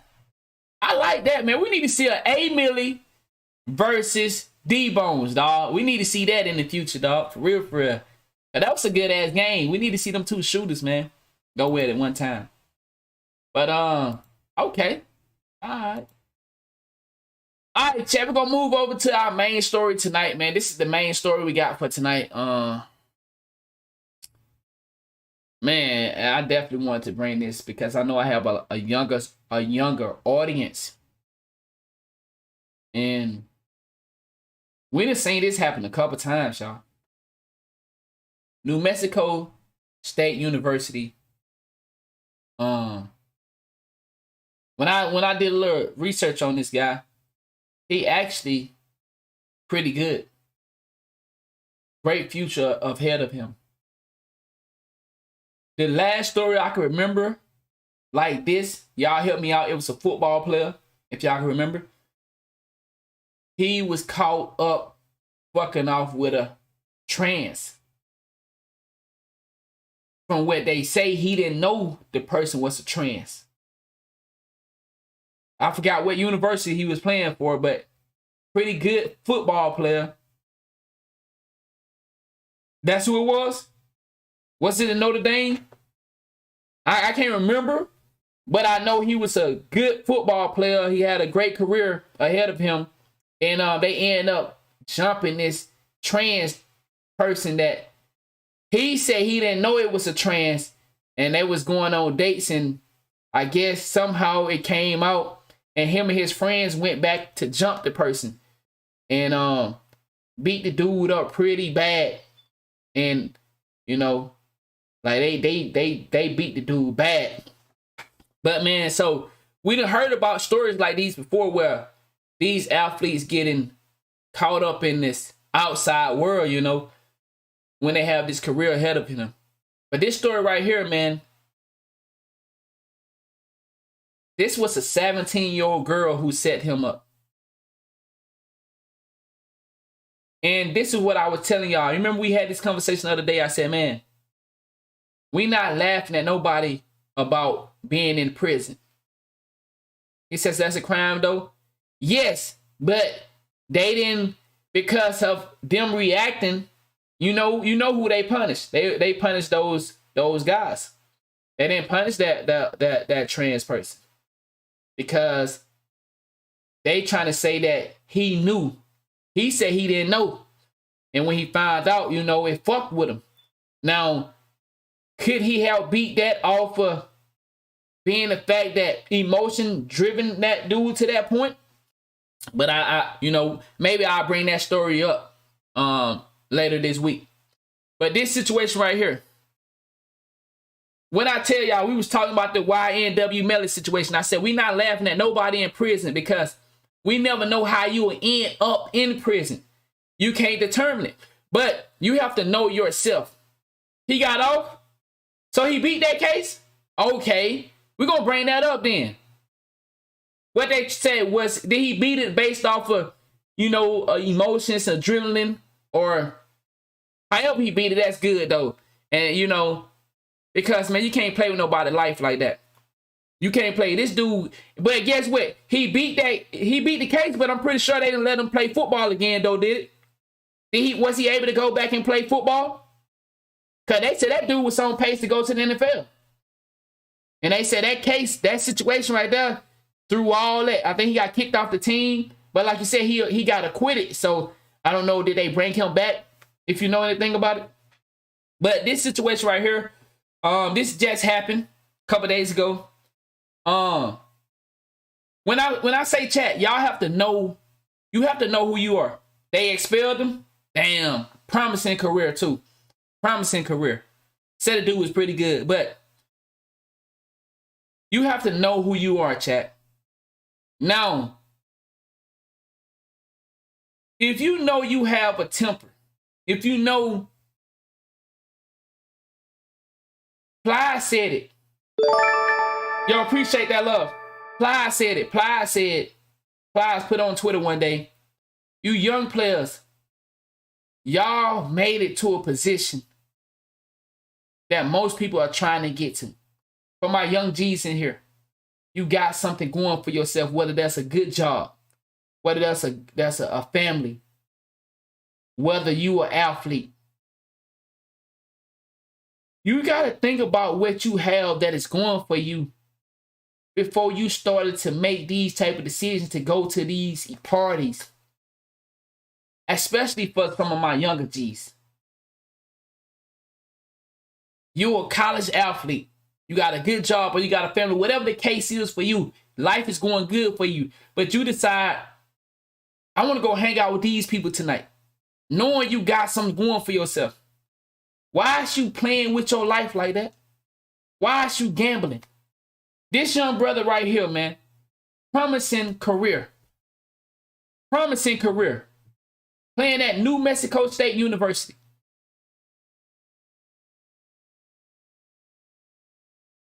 He ended up shooting someone. Now all that's over with. We talk about it a lot, man. And that's why I do what I do, man. Like I said, I can't change nobody. I'm not perfect. I'm not here to judge anybody. I'm not here to point my finger at you. Never would do that, my nigga. Don't ever think that's how I'm coming. But what I am saying to you is, if you got anything that's going for you, we seen, let me give you an example. Give you another example right quick. This ties in with the story. This is not nothing that's not tied in with the story. Let me see, can I find it? Okay, hold on. If y'all haven't seen it yet, basically, let me see, can I find it? Give me a second. Okay, all right, this right here. You Migo? You crazy motherfucker. You Migo? Ah, the beat choke on fucking ass. What you want to do? Come out here. Okay, now, come on. Now, I know the backstory, and I understand why he's beefing with a CMG artist. For y'all that don't know, you know, I don't want to really go down and all that. What I want to say to you is, this guy was provoked by this guy at an airport, right?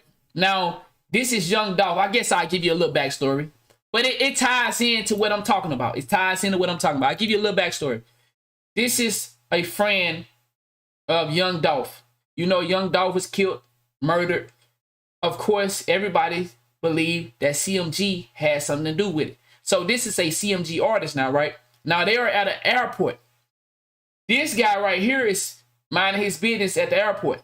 This guy right here sees a CMG artist. Okay, hey, you know, it's some tension between the camps. But what I'm saying is, you got something going for yourself. We have to be smart enough to not let a nigga provoke us. I understand it's tough. I understand the culture. I understand what he may rap about. But you have to be smart enough to not let this happen to you, because you have a career. You have a reason. You don't need to be this guy turning into this. Because you was protecting yourself, right? But that's not what that's not what the school gonna go with. That's not what now he was set up. Y'all, he was set up. He was set up. But that's not how they gonna see it. That's not how they gonna view it. That's not, he gonna be expelled if he haven't already been expelled, just like my G just told us about the other guy who got caught up with the trans. But then no, they jumped the person, that he ended up beating the case, but he didn't beat the case on his career. Now he got to find a different avenue from the one he was blessed with. It might be another blessing out there, but the one that he was blessed with, his talents on his way to the NFL, rising star, he not on his way to the NFL no more. Now he got to find a different avenue from the one that he loved. This guy, pretty good at what he do. Now they got him on the news. You know what I'm saying? So what I'm saying, chat, we have to be careful. A lot of people calling him a pussy for letting a nigga with a one arm check him. Now I was laughing because if you know who this is, you know he got the little one arm. And I just show you, we're not making light of the situation because this is the story, but I'll show you since we over here right quick. Don't be trying to call your partners, bro. It's just me and you on by myself. Shake. A nigga with one arm. Like, hey, first of all, you let a nigga with one arm get down on you like this, you might need to find a new career, or you might need to start making gospel music. Shake ass nigga, man. All right, shake your head. Yeah. Don't be trying to call none of your partners. I'm by myself on God. Come on. Me and you outside, nigga. Shake ass nigga. A bitch trying to wait on his partner. Bitch ass nigga. A nigga with a one arm did this to him. You a hoe, nigga. You a hoe. You a... Now, I'm staying on track. What I'm saying is, he could have let him have that one up. Now, what if, for y'all that don't know, fighting in the airport, it's a felony. This guy, he could have walked away from his situation and let this man record and get his one up. What if the police came and arrested him for fighting in the airport? What if he pressed charges on this guy for hitting him in the airport? That's a felony. What I'm saying, chat, we have to be mindful of our mistakes. Not our mistake. We have to be mindful of the things that are coming our way so that we can avoid them, so we don't mess up our young opportunity and be in this situation. We want to avoid this. We want to stay right here, and we want to stay right here in the beginning. Man, hey, man, let me move on out the way. I understand that the people gonna laugh at you. They gonna laugh at you. When y'all see his situation, they gonna laugh and say, man, you back down. You back down. But you get to stay right here, though. If he back down and let the people one up him and just say, man, forget that young ass girl. Forget these people out here that looking at me. I don't need to be the tough guy. He would have stayed right here and not been over here. But I know in our culture, it's hard to do that. I know it. But it's really so easy. Let me tell y'all something, man. Sometimes I go out. It's true story. Sometimes I go out, right? And it's recently. I go out, y'all. I'll be juiced up. I'll be lit. I'll be having a good time. But I'll be lit.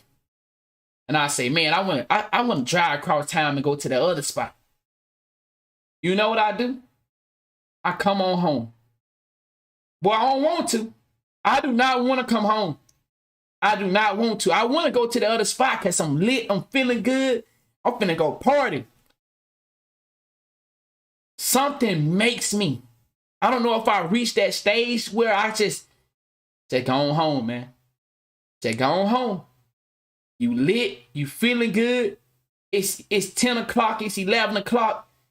Man, nigga, I come home at 2, 3 in the morning. It's 10 o'clock, 11 o'clock, and I'm telling myself, just go on home. I don't want to, but I always come on home. Sometimes we need to realize what we have. I say, man, I can just come on home and go live with my niggas. You know what I'm saying? Create some content. Talk to my homie, try to help something. If I go out, this could be me. Or this could be me. Somebody checking me or testing me. And then I don't want to back down because I want to show my gangster. And then now I got to get into this altercation and I can end up over here. So I say, man, just go home. Stay in this. You got something going for yourself. Just stay right here. I be want to go out. Wow. My nigga said that's the beginning. Next is getting lit at home and not even going out. And I respect that. And that's why I'm glad I got old. That's why I'm so blessed. Because I may not have the family that I want, you know, in the outside world, like when it comes to a good relationship with all your family members and stuff like that. I may not have that. But what I can say, when it comes to this internet shit, I do got some niggas like that. I got some niggas that, man, you know what? Shit, come and go live, nigga. We here. We gonna rock out with you. Shit, come and watch some watch parties. Talk, you know, let's talk. You know, when it comes to y'all. So it's like I say, I can go out, run into an altercation like this. I run out to a nigga testing my gangster. Or I can come and go live with my niggas and we can just talk about shit. That's why I'm grateful for what I have. I'm grateful. Sometimes, I like I said, I do fuck up. I make mistakes with my opportunity and my blessing. But I'm grateful for the relationship I have with y'all that I can come here. I can switch over from 2K and just hang out with my niggas. Because there's a lot of times I live in Jacksonville, Florida. I'm sitting here going out lit and shit like this. I can be in this situation at any moment. You know, I tell y'all about the spots I be at. So that's just a little what I want to show y'all right there. Like, I understand it's not easy, but we got to get to a point where we stay in this environment. But let's get into the story and then we'll switch over to here. We're going to watch somebody's reaction of it, but we're going to go through the police reports first and then we'll come over here. All right.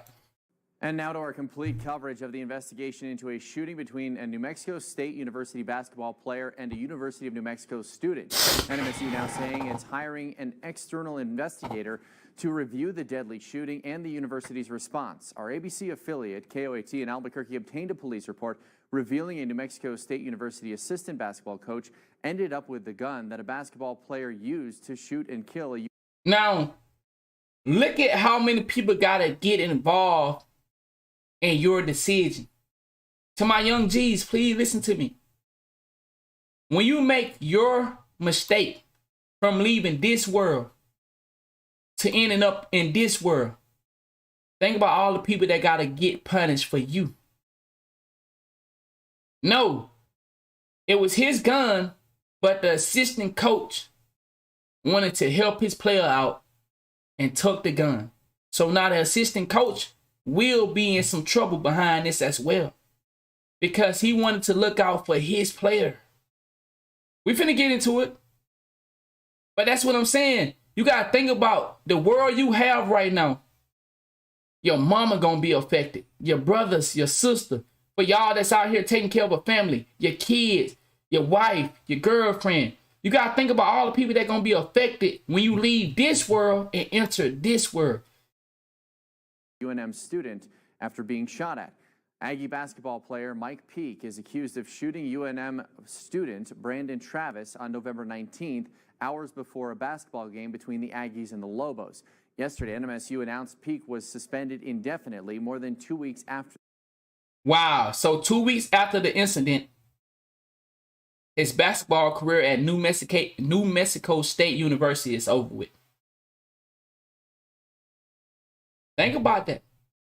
You know how hard it is. You know how hard it is. And like, for my guys and my ladies in here, put yourself in his situation, but with your own career. You know how hard you work to get where you at. And now it's gone. You worked so hard to get where you at, wherever you at in life. And now it's gone. It's gone. Think about that. The shooting.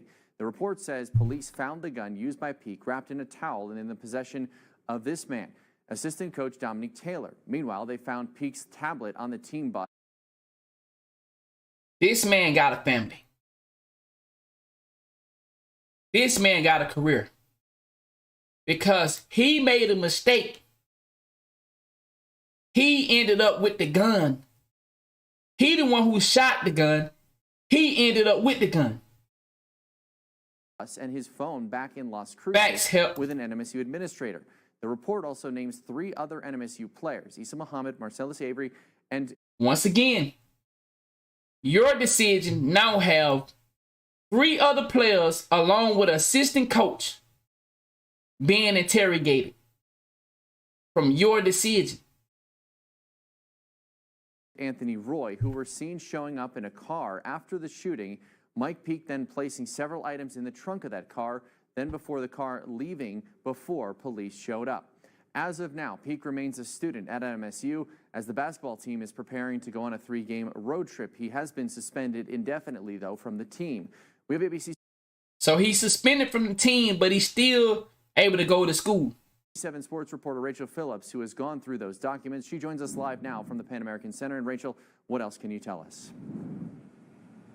Well, Eric, there is a lot of information in these police documents obtained by KOAT, our affiliate in Albuquerque. And look, they don't paint a very flattering light of this NMSU Aggies basketball program and how they handled the situation from the shooting up until now, which in turn has a lot of people questioning the leadership of this program. Wow. Questioning the leadership of the program. I would hope that the university would get out in front of it. I would hope, quite frankly, that the chancellor would sit down and have this conversation, Rachel, with you and say, for my black brothers and sisters in here, a lot of time we quick to say they being racist, they being unfair. To avoid that mindset, let's just stay out of these environments. I'm not saying whether they being hard on him. I'm a reality type of person. I do know there are black peoples and non-black people with the same crime, and the black person get more time. I'm not ignoring that.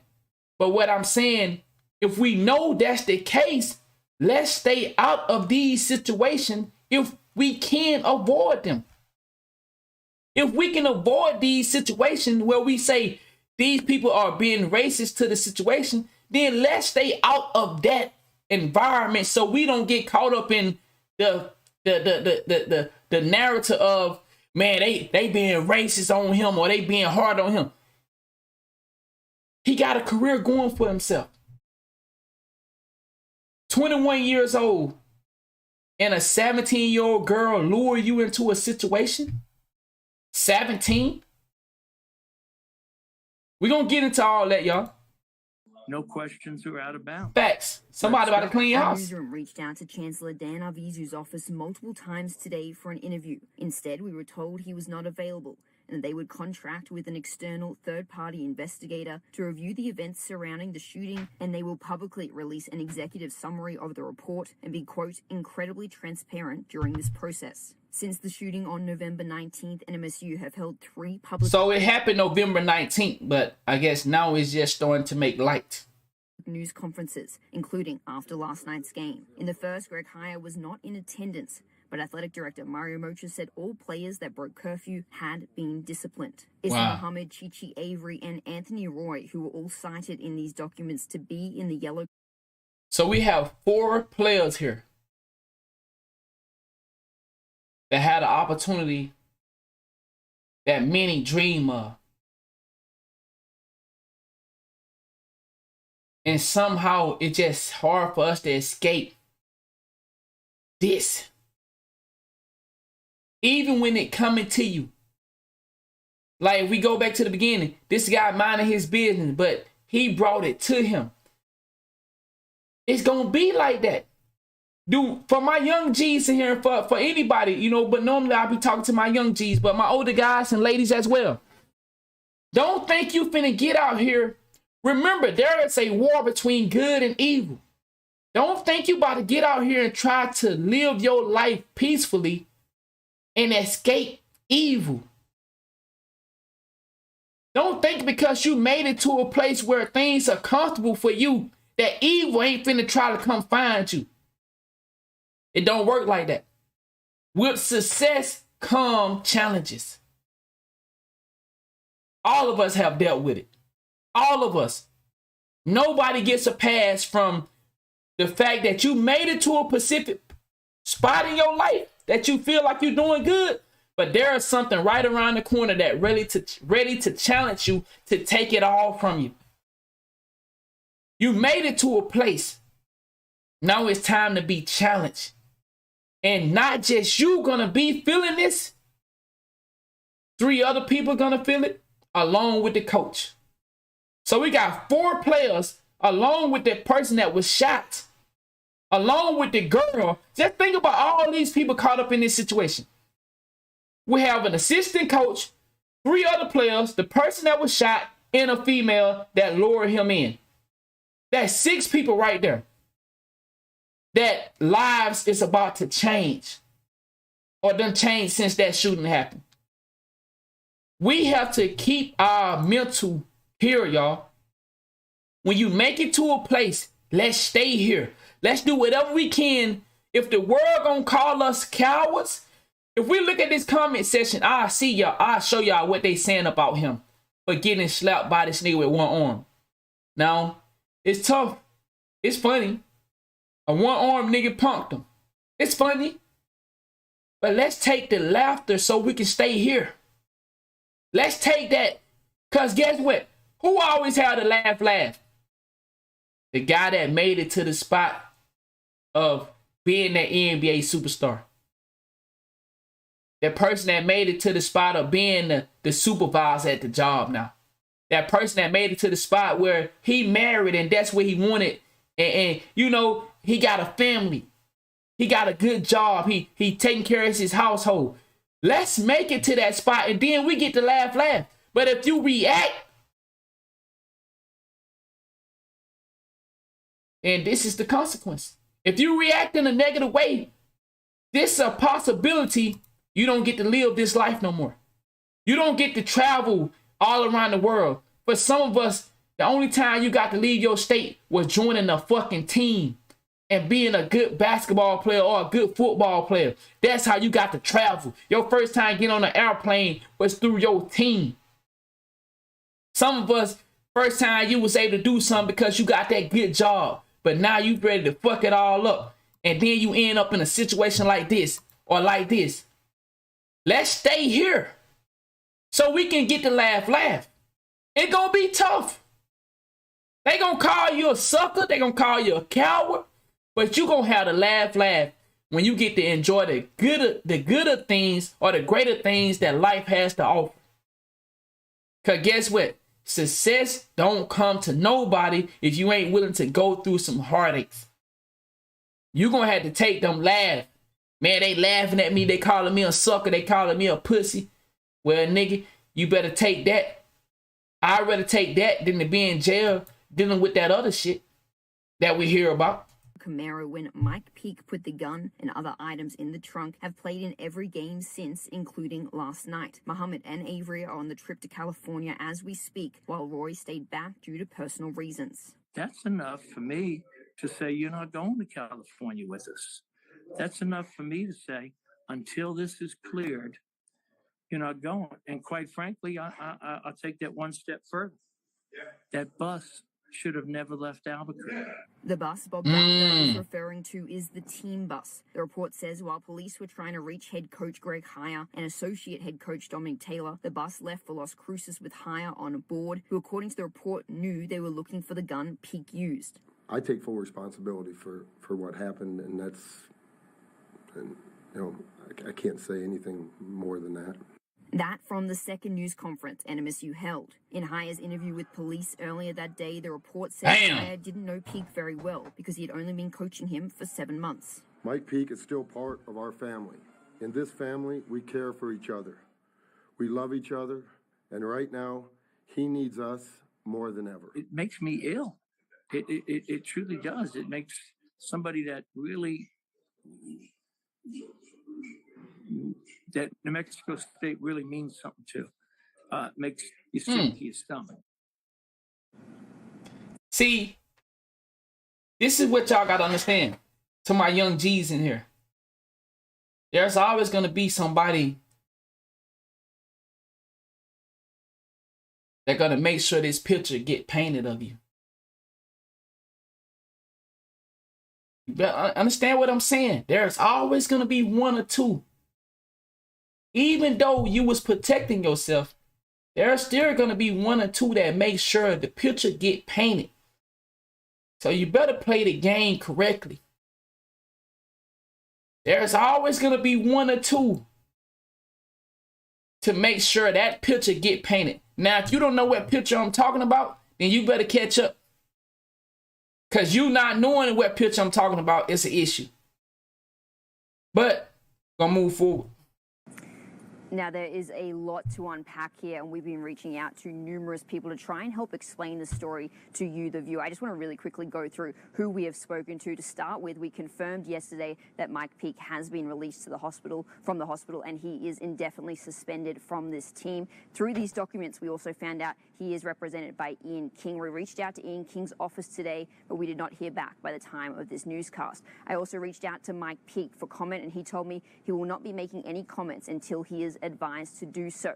I also reached out to the NCAA to see if they will be taking any actions in regards to what has happened here with the shooting and this NMSU You see how high it go up, basketball program. As we also reported, that we are still waiting to hear who the third-party contractor will be for NMSU to go over this investigation. What I can tell you, though, is that state police are telling us that this is just one of many supplemental reports that we will be getting in the coming days, weeks, and months. And okay, so now that's the warm-up of where we at right here. Now, we're gonna go and hear the breakdown from another YouTuber of how the girl and all that story lured him into the trap.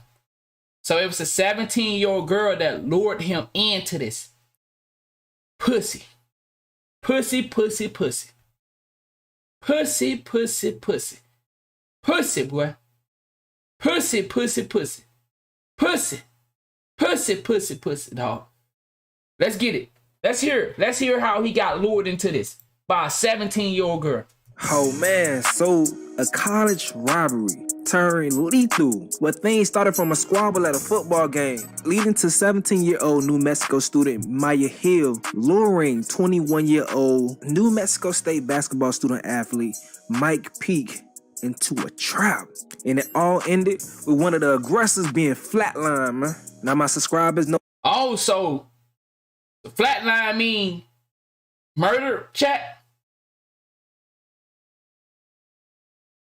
What do flatline mean, dead? Or just knocked down? Wow. So he actually killed this person. Oh, tough. Woo. Boy. Tough. Know how this goes. I got to talk in code for the algorithm. Make sure y'all be on point and read in between the lines. But this right here is the story about Mike Peake. And fellas, we are pussy. Pussy. Pussy now. We're going to talk about one thing that's very important, and that is discipline. You must have discipline. Stop chasing the box, stop chasing the twat, because you will end up in positions just like this. I know a lot of people may not be religious, but if you are, then I'm letting you know that Samson and Delilah reflects this story right here. Thinking with his slab almost caused Mike Peake his life. Luckily, he had better aim than his attacker. But as of now, he's suspended indefinitely from New Mexico State University's basketball team, but he's still a student. I'm going to get suspended. Hold on. Mike Peake his life. So, this is Mike. This is Mike over here. And this is the person that coming to take his, threaten him or whatever they wanted to do to him. So, my boy said he got shot. So, he had no idea.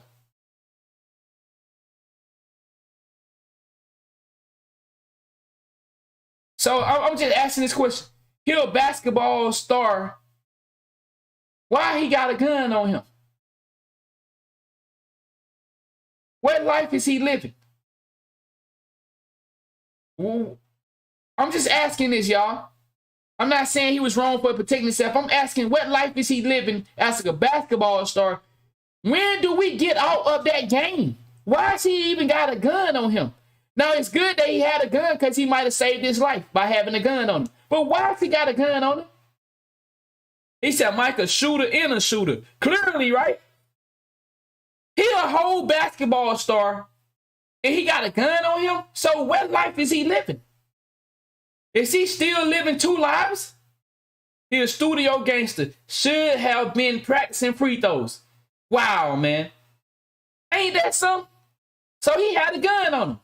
Luckily, he had better aim than his attacker. But as of now, he's suspended and... Oh, he did. So as y'all see, can y'all see it? He pulling it up. He said, shooters gonna shoot. Y'all niggas stupid. So the dude, Brandon, ran up on him. And you see Mike, I don't know if y'all can see it, but I can see it. He was going to pull it up. From New Mexico State University's basketball team, but he's still a student. I'm going to give you all the details later about that. Make sure you smash the like button, subscribe if you're new to my channel, and turn on the notification bells for all new updates just like this. Let's get into this story, man. It's a deep one. So October 15th, you had a rivalry football game between New Mexico and New Mexico State. At that game right there, a squabble broke out in the stands. There's a crazy minute-long footage of people throwing hands, and you can see Mike Peake throwing hands in that video. Mike Peake was helping his fellow New Mexico State students fight against New Mexico students during this whole situation. And I haven't seen exactly who it is yet, but it said that a guy named Brandon Travis is in the midst of this squabble. New Mexico State got the best out of New Mexico in this fight right here, and they left a real sour taste in the mouths of those who took that L. And as time passed, somehow, Mike Peake got connected to a New Mexico student, and that is 17-year-old Maya. Some people say it was through Tinder. I don't know, but Maya herself said that since then, her and Mike have been talking, you know, just kicking the shit. Now time proceeds, it's basketball season, and New Mexico is about to play New Mexico State in basketball. But in this situation... So, it started with a football rivalry. Time passed. What these niggas hold? These niggas supposed to be... These niggas done took a motherfucking game that happened weeks ago, months ago, that brought it all the way back around. Man, come on, dog. So we supposed to be changing... Bro, we gotta get... Yo. Hey, chat, I don't know this because I didn't stay in college long enough to find out. Well, I think I ran across it. But do y'all know if these athletic programs have therapy? Can anybody confirm? Does the athletic programs have therapies? Have sessions to where these players can go get therapy? Do anybody know? Because it's clearly that these guys' heads are in the wrong place. That explains why he had a gun on him now.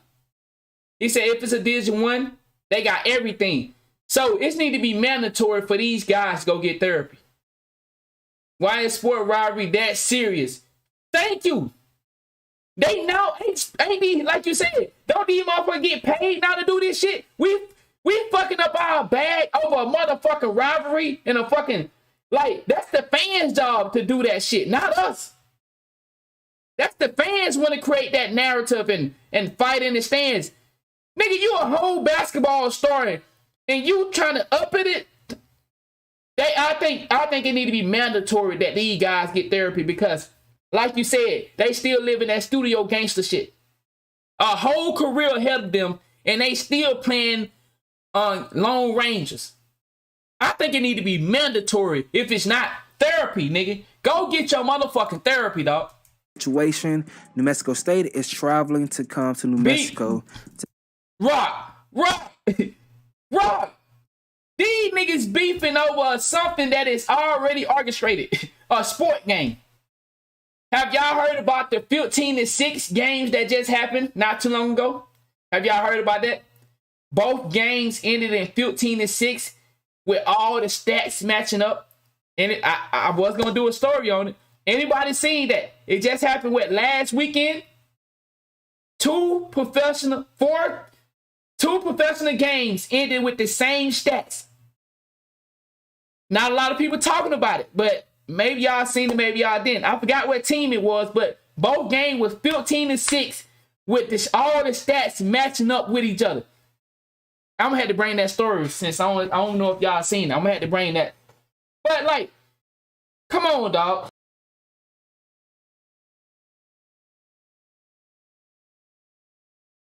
Go ahead and, pull up on her. And he's definitely trying to have a little nasty time. And that was to have that game there. So Mike Peake is talking to Maya and he sees the opportunity to go ahead and, pull up on her. And he's definitely trying to have a little nasty time. And that was admitted by Maya herself. Once again, she is 17, but the age of consent is 16 in New Mexico. So ever since then,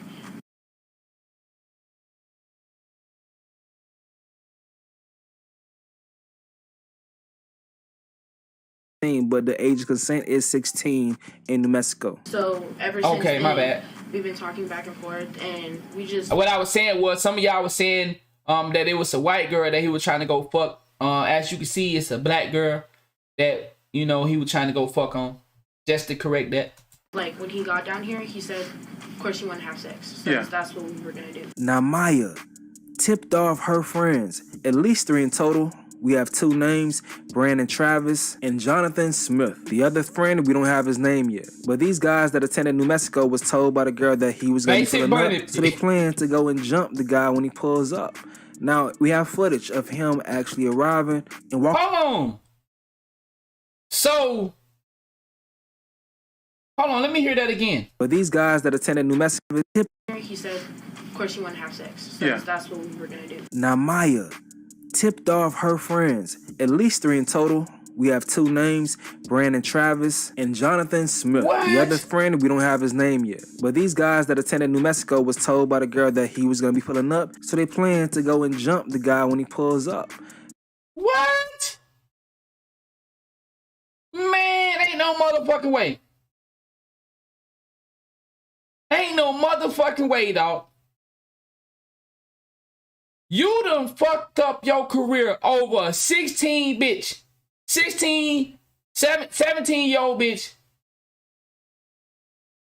that set you up. Man, dog, y'all, this pussy, boy, this goddamn pussy.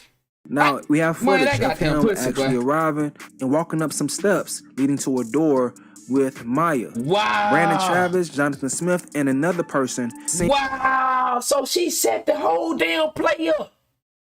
This nigga done fucked off his career along with other people's career behind some pussy and a beef.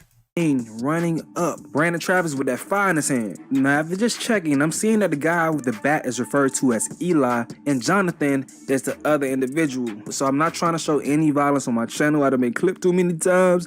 I gotta be careful, guys, so bear with me. I'm gonna put what I can in the pinned comments so you guys go ahead and see the clips as I'm putting things together. I'll go ahead and do my best to give details to each. Man, we need therapy, dog. I'm talking about we need some motherfucking therapy, dog. These niggas still living this life. And we supposed to be playing motherfucking basketball, trying to make it to the NBA? Man, Uncensored clip. So outside of Coronado Hall, these three individuals approached Peake, and Travis pointed his fire at Peake while two individuals were behind Peake. I just started walking, and then I didn't see them because they came up from behind us. He must heard she sucked dick good. That's the only reason you get caught up in one of these type of bitches. Same thing with what his name is? Is it Money Man? I don't want to say the wrong name. Money Man still living, ain't it? What's that dude that got killed? That was sleeping in that damn woman's house and the other nigga showed up in Atlanta? They said that woman was sucking dick. They said that woman got some good head. That's the only time you get caught up with these type of female, bro. There's no other way. Ain't no way you out there fucking with no bitch like this for no pussy. They got it. That head will get you in trouble, man. He went for that. Oh, it was trouble. That's it. Trouble, and went to sleep. Then got that damn head and went to sleep. That goddamn trouble, man. I like trouble too, man. God damn. Niggas showed up and goddamn it end up killing Trouble, man. That goddamn head, it can't be the pussy, bro. It gotta be that head, bro. But it gotta be that head. The only person that I did see was B, and he pointed the gun at Michael's face. And after that, I ran. All I seen was Brandon walk up to him with the gun pointed to his face, and Michael did this. That's the last thing I seen when I ran. Okay. Before I ran. Because I seen the gun. I didn't know that there was a gun involved. Okay. That's why I ran. Eli hit the basketball player on his right leg with the baseball bat from behind. Peake began to run as Travis let off several shots. I thought they were jumping him because, like I said, I heard the noise. So that's why I had, stayed there for a second. I didn't know they were gunshots. So they tried to end his career. They tried to actually kill this nigga. Now, this how stupid they is, though, bro. This how stupid we are as criminals. They doing this shit on campus like it ain't no cameras out there. And this fat face bitch, man, dog, this shit don't make no sense, bro. They doing this shit like it ain't no cameras out there. What the? Is it that serious, bro? Like, be honest, dog. Is it that serious? Man, what the fuck? To run as Travis let off several shots. I thought they were jumping him because, like I said, I heard the noise. So that's why I had, stayed there for a second. I didn't know they were gunshots.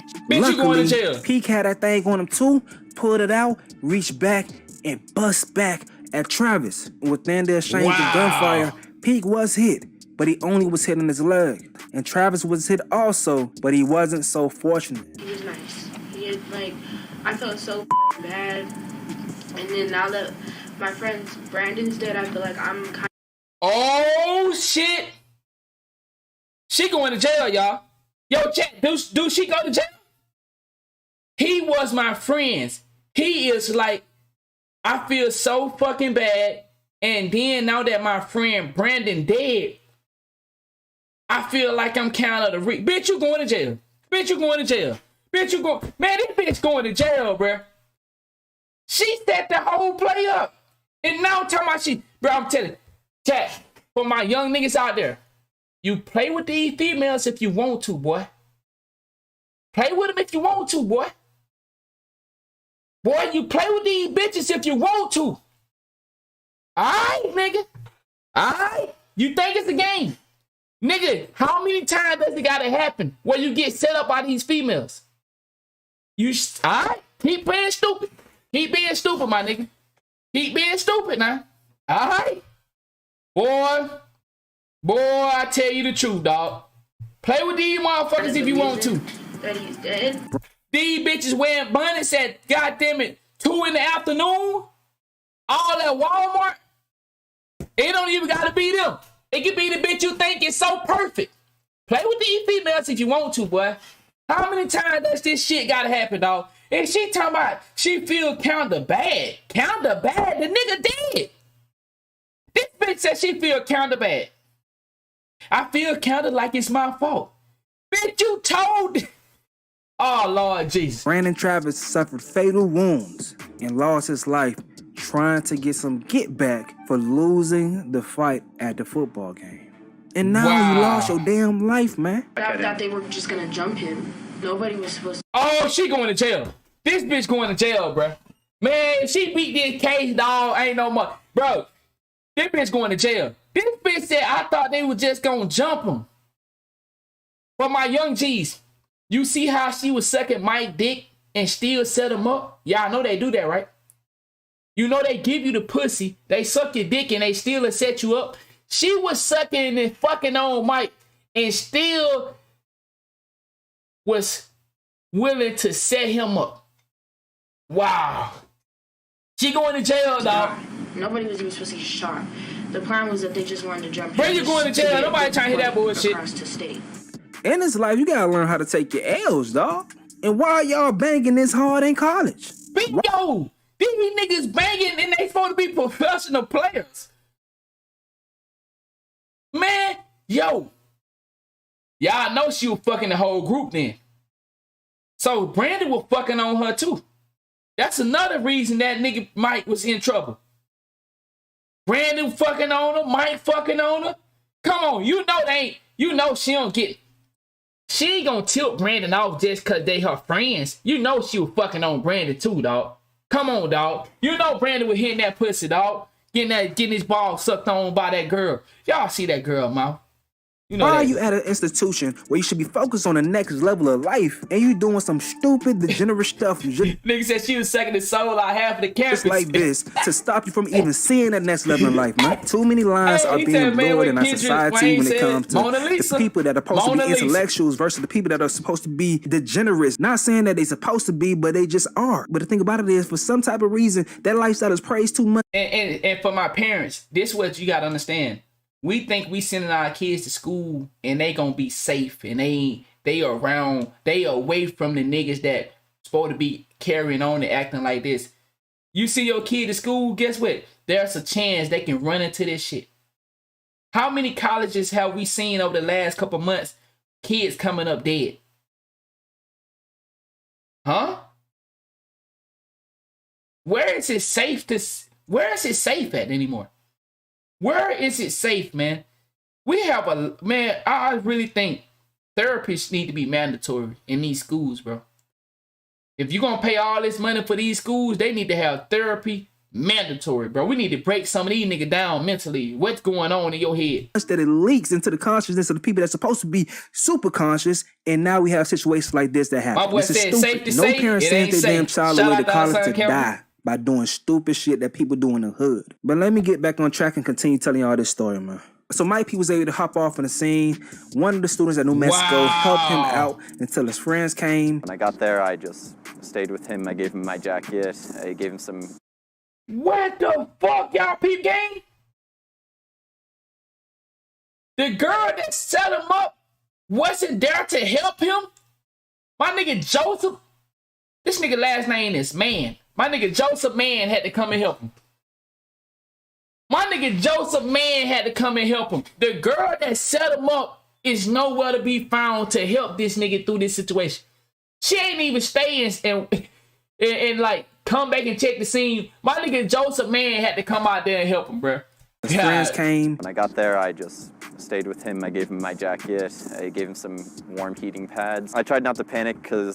This nigga Joseph had warm heating pads on him? Let me hear that one more time.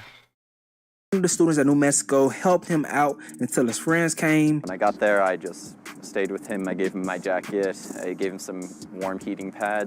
Nah, this nigga Joseph the truth, dog. This nigga Joseph had warm heating pads on him.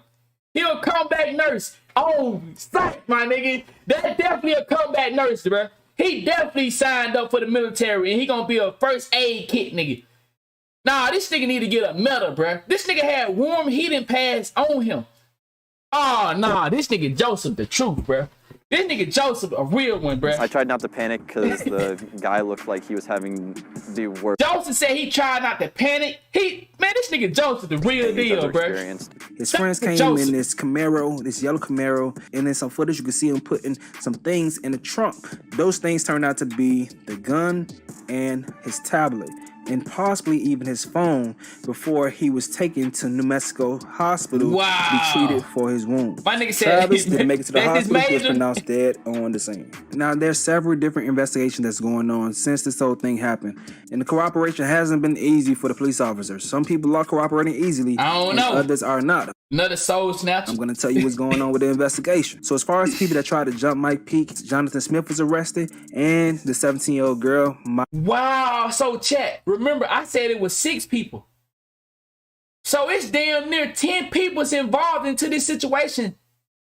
That life has been turned upside down. Cause the people that's with Brandon, those 2 guys are involved.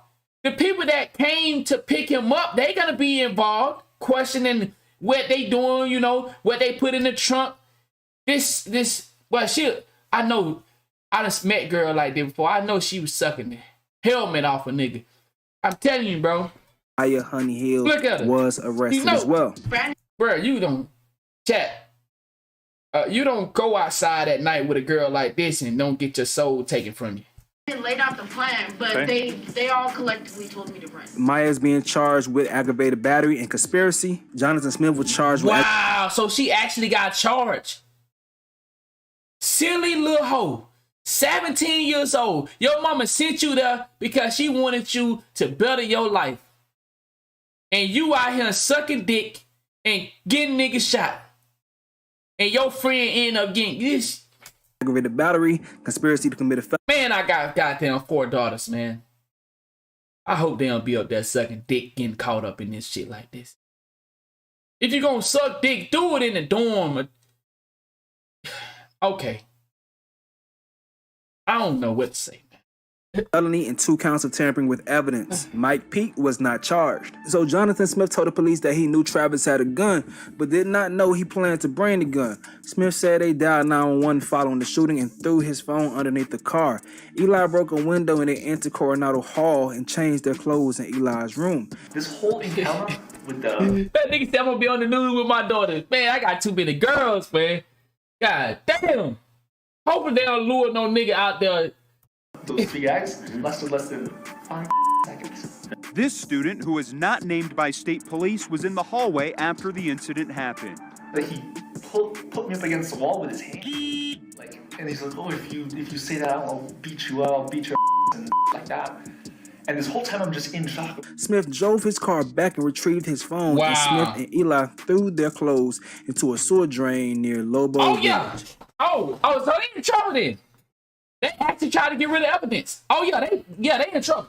Smith and Eli made their way back to the scene of the shooting and were in the crowd as police attempted to help Travis. That's crazy, man. Yeah, they always return to the scene, huh? I'm trying to check exactly. And then this other girl, she come out of nowhere. She either say she like EMT or whatever. And I take his mask off. I hold his head up. He cut off his shirts, and then that's when he seen like he was shot in the bag. And then they started doing the compressions and stuff. He asked me that I know Brandon, and I was like, yeah. And he told me that he was outside. Man, gone. He was watching the girl and they said resuscitation. He was gone.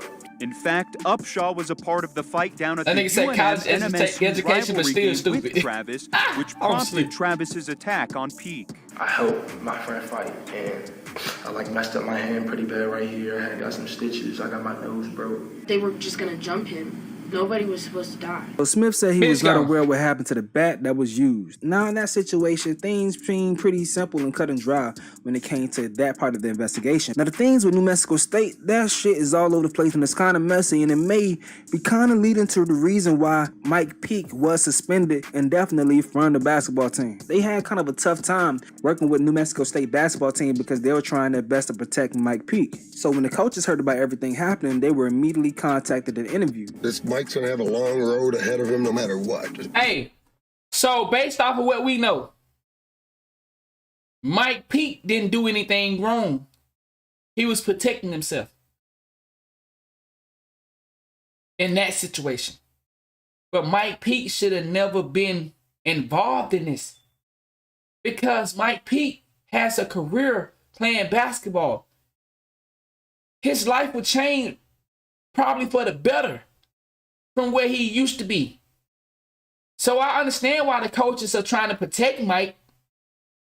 You know, it was self-defense, but Mike should not be living a life to where he had to have a gun on him. Why is Mike living a life that he had to have a gun when he's supposed to be there playing basketball? You niggas, like my boy said, you niggas taking this college rivalry shit that serious? And yo, didn't we talk about this the other day, y'all? If you fight a nigga in 2022, you might as well hide. We just talked about this a couple days ago. If you fight somebody in 2022, it's not over with. In the old days, when we fought. I done had so many fights. I done had 7 to 10 fights. That's a lot. Because some of you niggas ain't never been in one fight. I done had 7 to 10 fights. I can't remember exactly how many, but I know it gotta be somewhere up in there, 7 to 10. Ain't nobody never worried about shooting nobody. You fight somebody in 2022, my nigga, you can get ready. I mean, that ain't no fighting in 2022. Basketball second again for me ever again. So they talked to New Mexico State's head coach, Greg Hare, and also an assistant coach, Dominique Taylor. And they let them know how serious things were, especially when it came to retrieving the evidence. Now, important evidence that the police officers needed was Mike Peake's phone, his tablet, and the file. From the surveillance footage, the police definitely knew that Mike Peake put those things inside the Camaro. Inside the Camaro, there were 3 of Mike Peake's friends, Asa Muhammad, Marcellus Avery, and Anthony Roy. They got that stuff and they drove off. Now, the police officers wondering where are those things. He doesn't have his phone, the weapon, so we believe those are in the yellow Camaro. Do you know anybody, any of his friends? Hey, the coach went. Coach, shake your head quick, then. I don't know nothing about no yellow Camaro. Any other players? You won't get coach on that bullshit. Come on the bus? Yeah, the whole team came on the bus. So hey, you won't get coach up in that shit. I'll try to get as much information as I can get for you. Yeah, I mean, I'm all about making sure this, like, for everybody. Yeah. That this is, everybody does the right way. I had probably about 5 missed calls from Muhammad. Oh, 5? Yeah. Okay. And then I had probably about 11 missed calls from Anthony Roy. Mike's friends. Muhammad, Roy. Damn, coach gonna resign? That's how I go though. Like, these aren't college kids. They don't make money like that to afford a car like that. And we're all up here on a bus, so everybody was in the So nobody know where the Camaro at? Any information you find out, please. Okay. Exactly. Bro, fighting was normal back in the days. Nigga ain't thought about shooting nobody. Nigga take that ass whooping and go on by your business. Bro, you could take an ass whooping back in the days and go on by your business. And everybody know you lost. But nobody bring it back up. Unless you joking. Nigga, shut up. That's why old boy whoop your ass. So, nigga, you do it. You do it. And then he might whoop your ass too, but it ain't no big deal, nigga. You lost. Like, you lost last year, nigga, in the 8th grade. Nigga, when you get in 10th grade, nobody give a fuck. Nobody give a fuck when you get in 9th grade. Niggas know you got your ass whooped, though.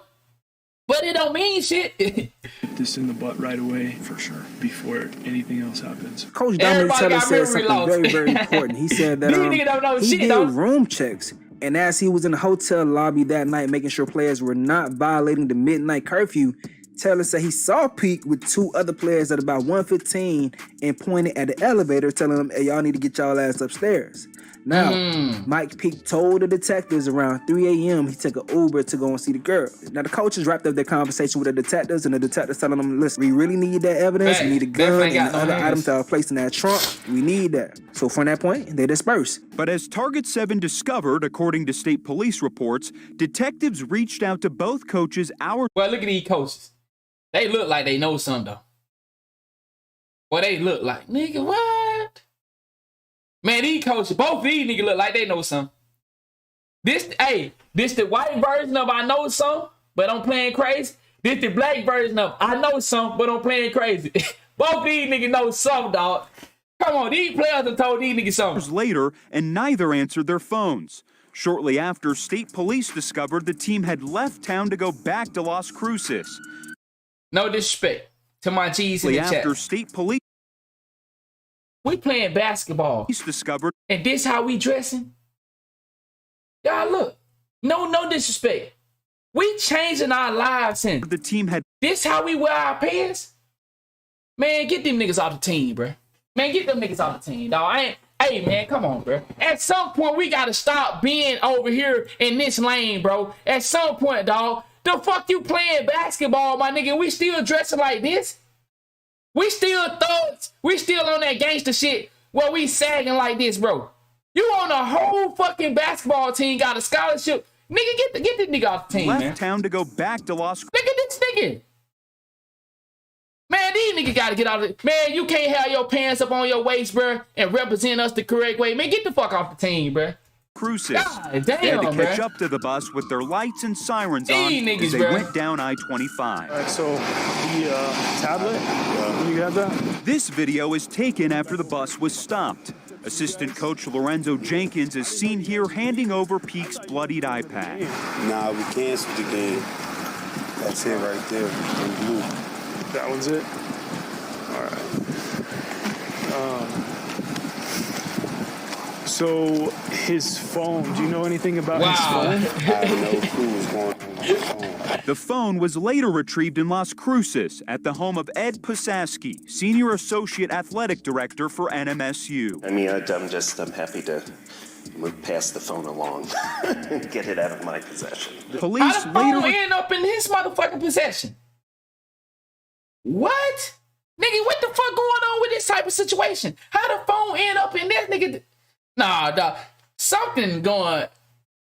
Nah, this shit a little weird now, though. This shit a little weird, bro. retrieved Peake's gun at the DoubleTree in Albuquerque where the team was staying. It was in the possession of Coach Taylor. So you don't know if it's loaded or anything? They got shit all over the place, don't it? So long story short, the Coach Taylor was hiding the gun for the boy. Now, since then, as he was recovering, Mike Peake spoke to detectives that came to speak to him as well. And he was worried about that gun, man. He did not want them to keep that gun. So what would y'all be doing with the weapon? I know what y'all doing with the tablet. Like, y'all just take a picture to get in the case file. It might take a while, but eventually... Pete must have used this gun in a different case. This gun must be a dirty gun. Why Pete so worried about this motherfucking gun? Why Pete so worried about this gun? If that gun must be hot, dog. Your weapon back. Bro, for everybody that ever been into a situation, when do you ask a motherfucking police about a gun? You can know this nigga young. This nigga young. I ain't, no disrespect, I ain't trying to brag on nothing criminal or nothing like that. I'm just asking for my niggas that ever been into some shit. At what point do you have the balls to ask what y'all doing with the gun? What? Nigga, you ain't shut your motherfucking ass up. Nigga, who you talking to? You might think you talking to your mama or daddy. When the fuck do you have the guts to ask a police about a gun? That nigga gotta be, that nigga 21 for real. It might take a minute though. I said that's my only weapon.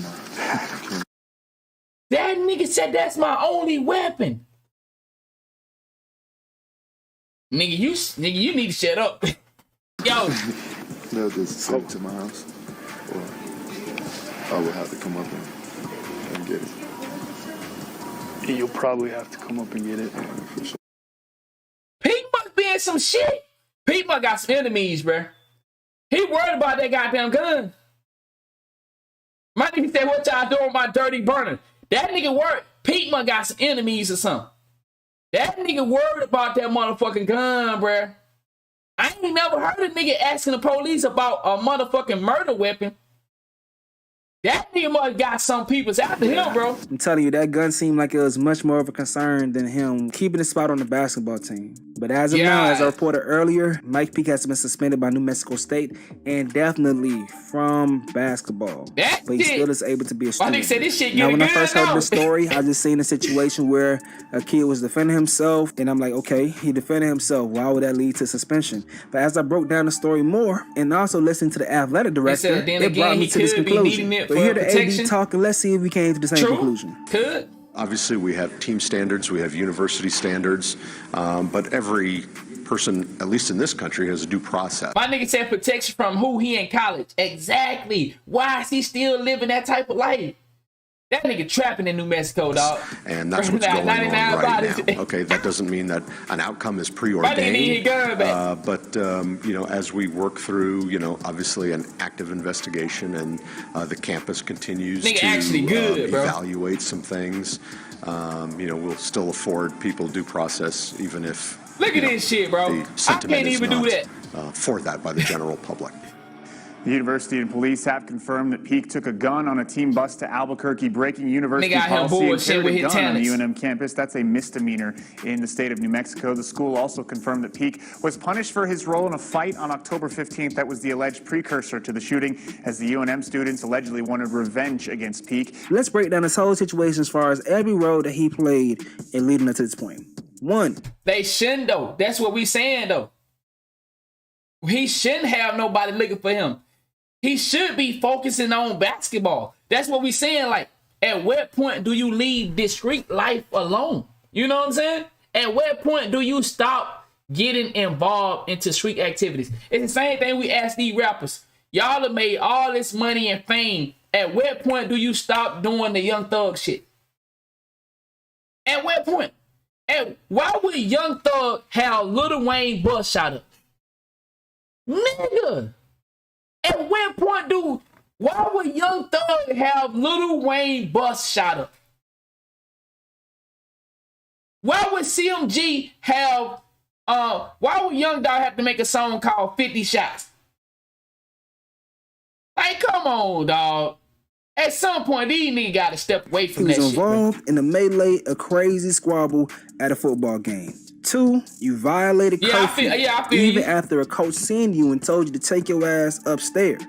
3, you were traveling on a team bus with a firearm. 4, you took the firearm onto the opposing team's campus. That nigga got beat. It doesn't even matter if it's opposing team. You took the firearm onto the school campus, New Mexico campus. Now, those are just things that Mike Peake did himself in a vacuum, separate from the entire. So he been having a gun on campus for a long time. He living more than a basketball life. He been having a gun on campus for a long time. Now I played ball. I don't know nobody that had a gun on campus that I could think of. I ain't never seen no gun on campus. I done seen niggas have razor blades. I ain't never seen nobody. I done seen people with knives. I ain't never seen nobody have a gun on campus. Exactly, though. That nigga been, something going on, dog, down there in New Mexico, dog. A story that I already told you. And just looking at that situation alone, if this my son or my little brother, I'm kissing him on the forehead and thanking God that he alive. But definitely telling him that when he heals, facts. We gotta have a conversation, because what the fuck is you doing, bro? Every single thing that you... Man, chat, we're gonna end it right there on that story, man. That's, like I said, chat, from the beginning, you know, if you rewind it back, for the people that, you know, they're gonna see it on YouTube from the video, but man, you gotta think about the choices you're making, bro. Like I said, no matter, for my civilians out here, my people that not playing basketball, think about what you got to lose, and think about the people that are gonna be affected by the choices you make.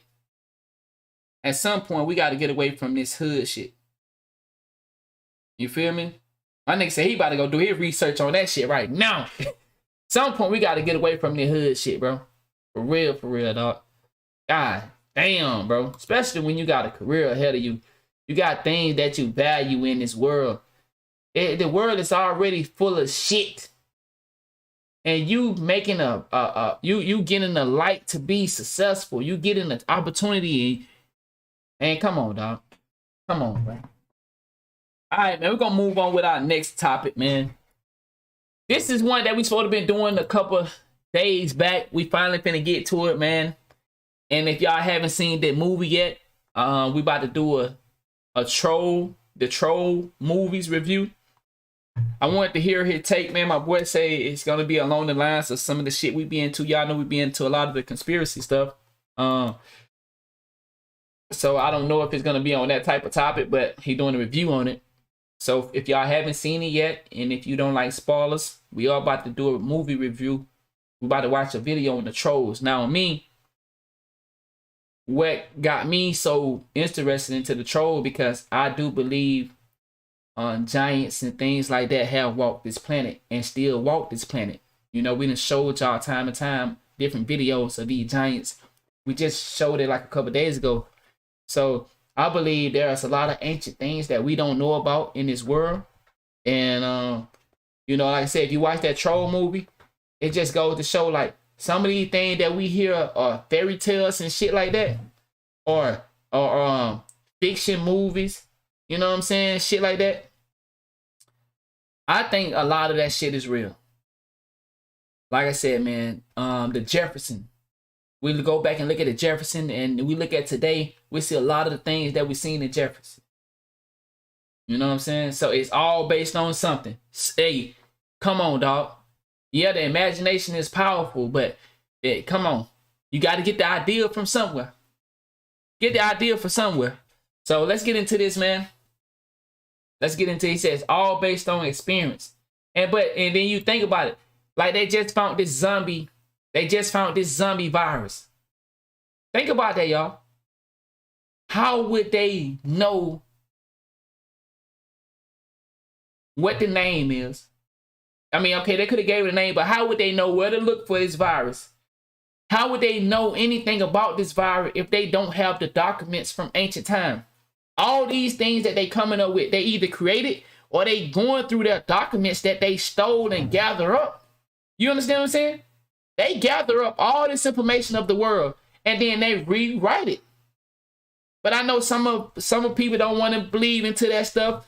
Come on, bro. They got history locked up in New Vaticans. What is it? Vaticans over there where the Pope at? How they got all that information over there and supposedly the public is not able to get none of the information. But they got this room filled up with all this paperwork of history. What the fuck? So we can't learn about that? No, they don't want us to learn about that. They learn about it and then they come and write us a different script. You feel me? He said, so speaking on that, he said it's been in Philly for about 7 years. What been in Philly? All right, so let's get into this troll movie and let's see what they got to say about it. Or the review, not the movie. So the zombie virus. Bro, I seen it. We was talking about that one day, right? That zombie, that shit that's going on in Philly. Man, them niggas looking like the real Walking Dead. Them boy, I need to find a video so we can show that. That shit is wild what they got going on in Philly, dog. Them niggas over there, boy, god damn. Shit. Gave our boy his own movie with the Netflix release of Troll. And yes, I was rooting for the troll the whole movie. He said I was rooting for the troll. And I'll tell you why in a moment. This is a movie directed by Roar Utah, starring Ina Marie Willman, Kim Falk, Mads Peterson, and Gard B. Evevold. So there's quite a bit here that I want to discuss, and I want you all to know that there will be spoilers. I'm sure many of you remember this old image that was created years ago, and I went looking for this movie back then. Of course, it didn't exist, but we did get Troll Hunter. I have some good things to say about this film, and I did see some things that I thought could have been done better.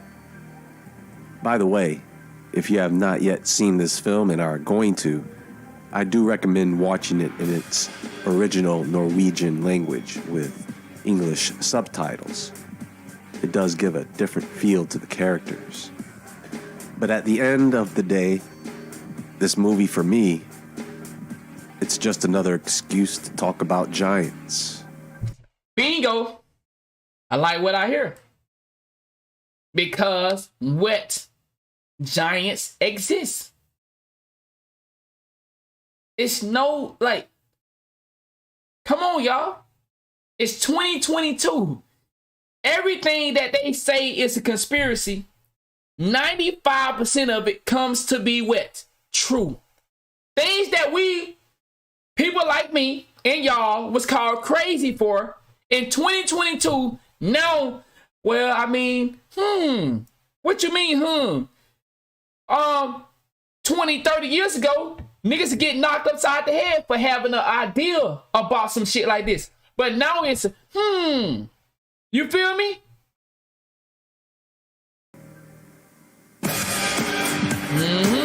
Okay. Right, T. Jones.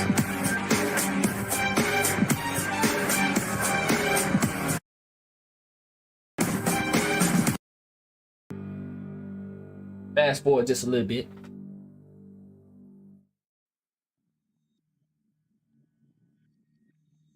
And by the way, it was a great movie. Great movie. Now, I did a video some time ago called The Trolls of Norway.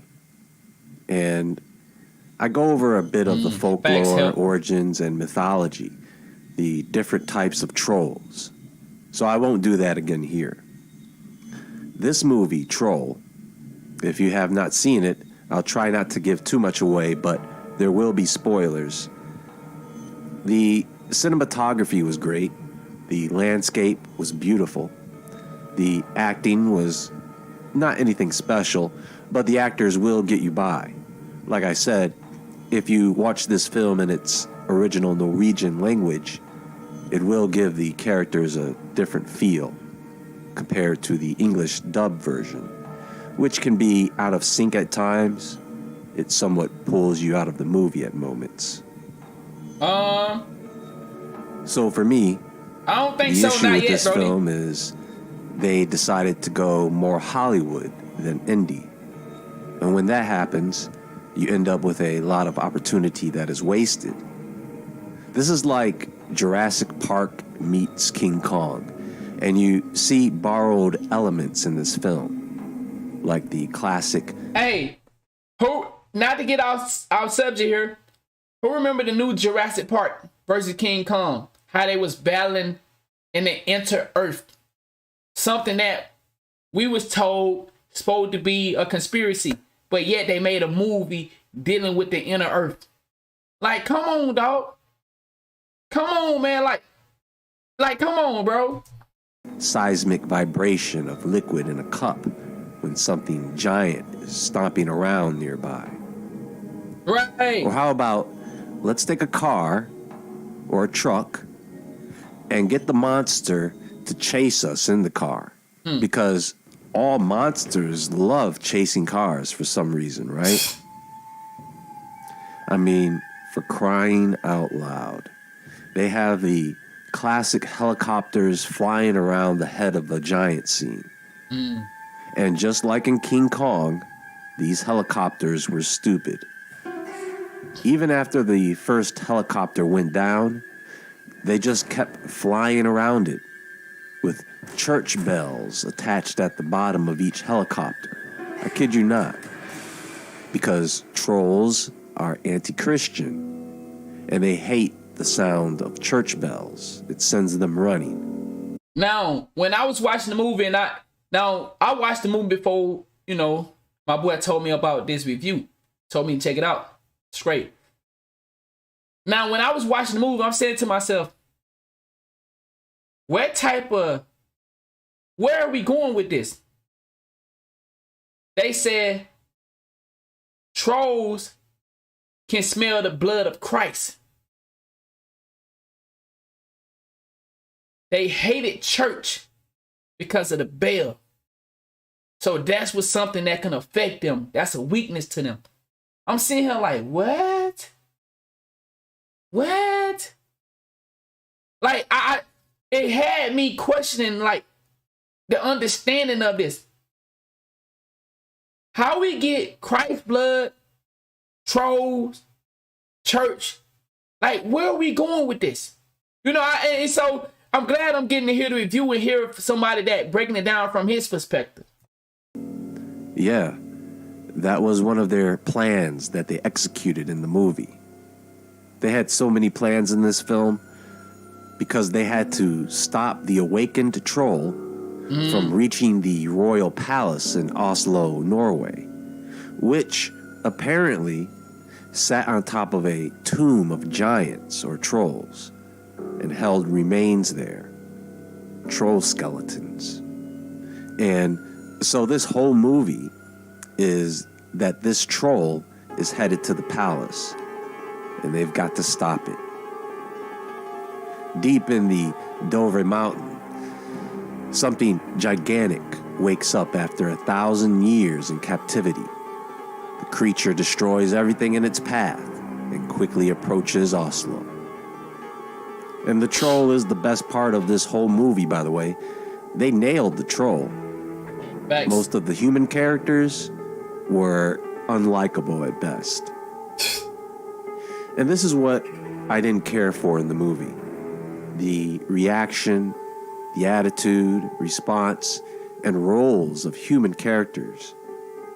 The Norwegian government in this movie, my goodness. You show them a video of half a mountain blowing up.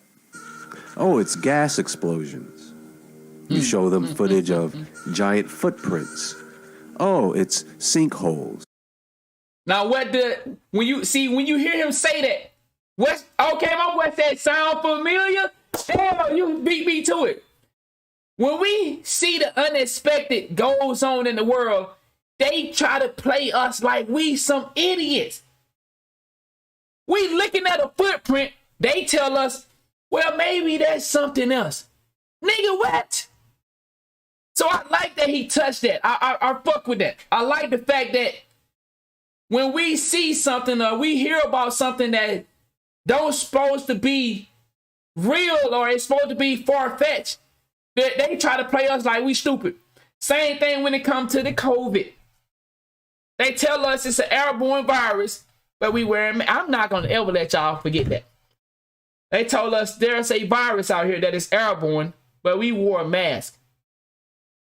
That was pretty easy to get airborne particles, if I'm saying that correctly, into our system.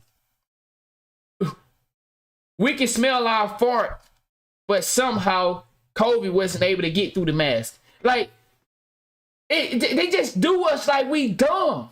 They treat us like we stupid and the world follows along. So I love the fact that he pointed this out. He said, sit down like COVID got a bedtime, dog. You show a video. Wow, that's a good one. Video of the creature, full frontal shot. What is that? Wash your hand and shit. It's a troll. A troll? Don't be silly. Those are just fairy tales. I like what he doing. How they act for most of the film. Yep. So first of all, they get a paleobiology expert to help figure out what they are dealing with. And all she knows is the stories her father used to tell her about trolls. And apparently, the only one with common sense. Right? Even her father. They make him the crackpot. Wow. Wow. The man, if you watch the movie, the man that knew everything about the troll, he was exiled and made to be crazy. Don't we have things that are going on in our world today that are now available to the public, but people have died for exposing this? We have things that are going on in 2022 that men and women have died for exposing 20, 30 years ago, 10 years ago. Man, boy. And that's exactly what they did to that dude in the movie. He lost everything. His daughter didn't want to fuck with him. Nobody wanted to fuck with him. He was living off in a motherfucking shack by himself. And guess what? He was the crazy man. He said what they calling Kanye. Man, I guess that just leaves her. Because the military, they just shoot stuff. After they realize that the troll is headed to the royal palace in Oslo, the prime minister goes on the news and let me pause it right quick. Y'all. Let's go to this. Wow. We own to something. Let me find it. Give me a second.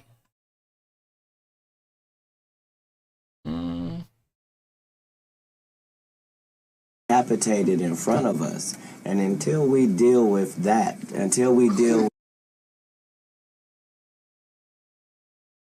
decapitated in front of us. And until we deal with that, the fact that a devout Muslim who doesn't eat bacon was accused of being a crackhead, until we establish the fact that they said that he went to Africa to smoke cocaine when we know they don't have running water and food over there, when they don't have paved roads over there. You saying he flew past Chicago and now, just to pause it right there, Africa is not as we think. It's not just lions popping up out of nowhere. Africa is a beautiful place. I have seen pictures. It don't look like what he's saying, but that's not the point he making. Now, he was incorrect about that, but that's not the point he making. Listen to what he's saying. He trying to show y'all how they did Dave Chappelle. When we talking about the troll, we not off topic for the ones that think we off topic. When he explaining about the troll and the father in this movie, they said Dave Chappelle was a crackhead who left United States because, you know, he this crazy person. He this crackhead. But listen to what happened. I mean, in L.A. and New York and Detroit, you saying he went past Cleveland and Fort Pierce, Florida, and he went past Okeechobee and Oakland. You say he went to another country where they're not eating? Right. You talking about somebody who has a wife and children, 5 children, the United States to go smoke crack. Doesn't live here in Hollywood. You saying you convinced people that person was an insane crackhead, and he hasn't been on movies and TV for 8 years? Is that correct? Okay, then don't tell me about what you want to tell me about. I just watched you decapitate the king in front of me, and then act like he's supposed to catch up and be a regular comedian like everybody else. But no. He didn't go for that. That's not how it went. He was out there with us for 20 years. They called him Pilot Boy because he had 19 pilots in Hollywood, and everybody passed on him and said his show wasn't worth it. What do you think of Then when he made $500 million, they said even though his contract said he should get half of it, they said he made too much for the contract to be valid, so we'll offer you 10% of what you made. You mean he made $500 million and they offered him 50? Yes. And he said, what do you think my fans are going to say when they find out you offered me 10% of what I made you? And they said, your fans will believe that you're a crazy crackhead by the time you get home. And my nigga got on the flight in L.A. And if you remember this, that's exactly what happened. If you remember, I remember. I was happy into the Dave Chappelle shit. We remember this. All of a sudden it came out that this nigga was a motherfucking crazy crackhead. And this is how it happened. And by the time he got to Ohio, it was so. And 8 years later, he hasn't been in a movie. So, just to stay on topic, that's exactly what they did to the father. If you watch this movie, when it comes to people, and it's not just in this movie, it's real life. When you know something, but the rest of the world don't know something, they use the media to make you seem like you the crazy one. Ain't that how they do us conspiracy theories? But now in 2022, the same thing that we had a conspiracy about are coming out to be true. Tells everybody, yeah, there is a giant monster headed into town, so evacuate. So they don't get help from any other country in the world. Right. Not even their neighbors. They don't call in the troll hunter. It would have been really cool to have worked that in there, but no troll hunter or any troll expert. Not a historian, not even a little kid reading a book of fairy tales. Nothing. They don't bring in anybody who knows anything about trolls in Norway. Wow. So tell you to think big as a kid, then say you need it. Boy, you the paleobiologist that's a bar. Nora had to go find her father and bring him in herself. Apparently the man, that's a bar. I want to elaborate on it, but I don't want to keep pausing it. Only person who has any info on trolls in the world. Paper documents you could Google search. The military in this film felt small, like it was just a team of soldiers and not an army. They felt more like soldiers for hire. They don't really get into the lore of trolls that much. They show it and throw bits and pieces of it at you, which is fine and works out when you know a little more than the characters in the film. I mean, the film has its problems, not too many to make it a bad film, but I think it would have done much better by not borrowing elements from other movies that we've seen several times before. So they kind of wasted a perfectly good troll. I mean, the CGI rendering of the creature was pretty good. Yeah, it was. Looked pretty realistic for the camera work. You know, I've seen many movies make this same mistake. They try to go too big, meaning he said that's you have the Godzilla? troll against the government. There is too many people, and the government and military presence in this movie should have been just as mysterious as the troll should have been. The film wanted to bring the monster into the city. How about you just keep the troll in the mountains and just play off the conspiracy theory that the government was hiding the existence of trolls? Oh, he own it. He own it. He's saying it. He's not being as direct. But for the people that can understand what he's saying it. I mean, I don't know. You feel like he being direct? He's saying the shit though. I'm fucking with it. He exactly. Wow, man. I like this breakdown. Or allude to it, rather than having the government seem like they never heard of trolls. Although they have troll landmarks all over the place. It's Norway. So, in the other video, I mentioned Finnmark, which is the area of northern Norway. And one of the things that goes well with trolls in Nordic legends are witches. And according to history, there were a lot of them in Norway. By the 17th century, you would probably think that there were a growing population based on the witch trials alone. The Vardø witch trials, 141 trials, 91 people sentenced to death, mostly women. And but see, the thing about witches is witches, from what we go over, witches did exist, but a lot of females were getting labeled as witches just because of people not being as knowledgeable about females. So certain type of thing, any type of thing happen that they can't explain, they would label people as witches. So you know, everybody not a witch. That's just like now, if we living out, they see some of this shit these women are doing, oh, they bitches dead. You feel me? Label this nigga down, lure that dude down there to kill him and shit. You know what I'm saying? Like, some of the shit that they seen, they just witch and was killing people. who knows who really was a witch and who wasn't? Okay, right? he just said it. My bad. I very much doubt that there was that many witches in a population of maybe 3,800 people. Right.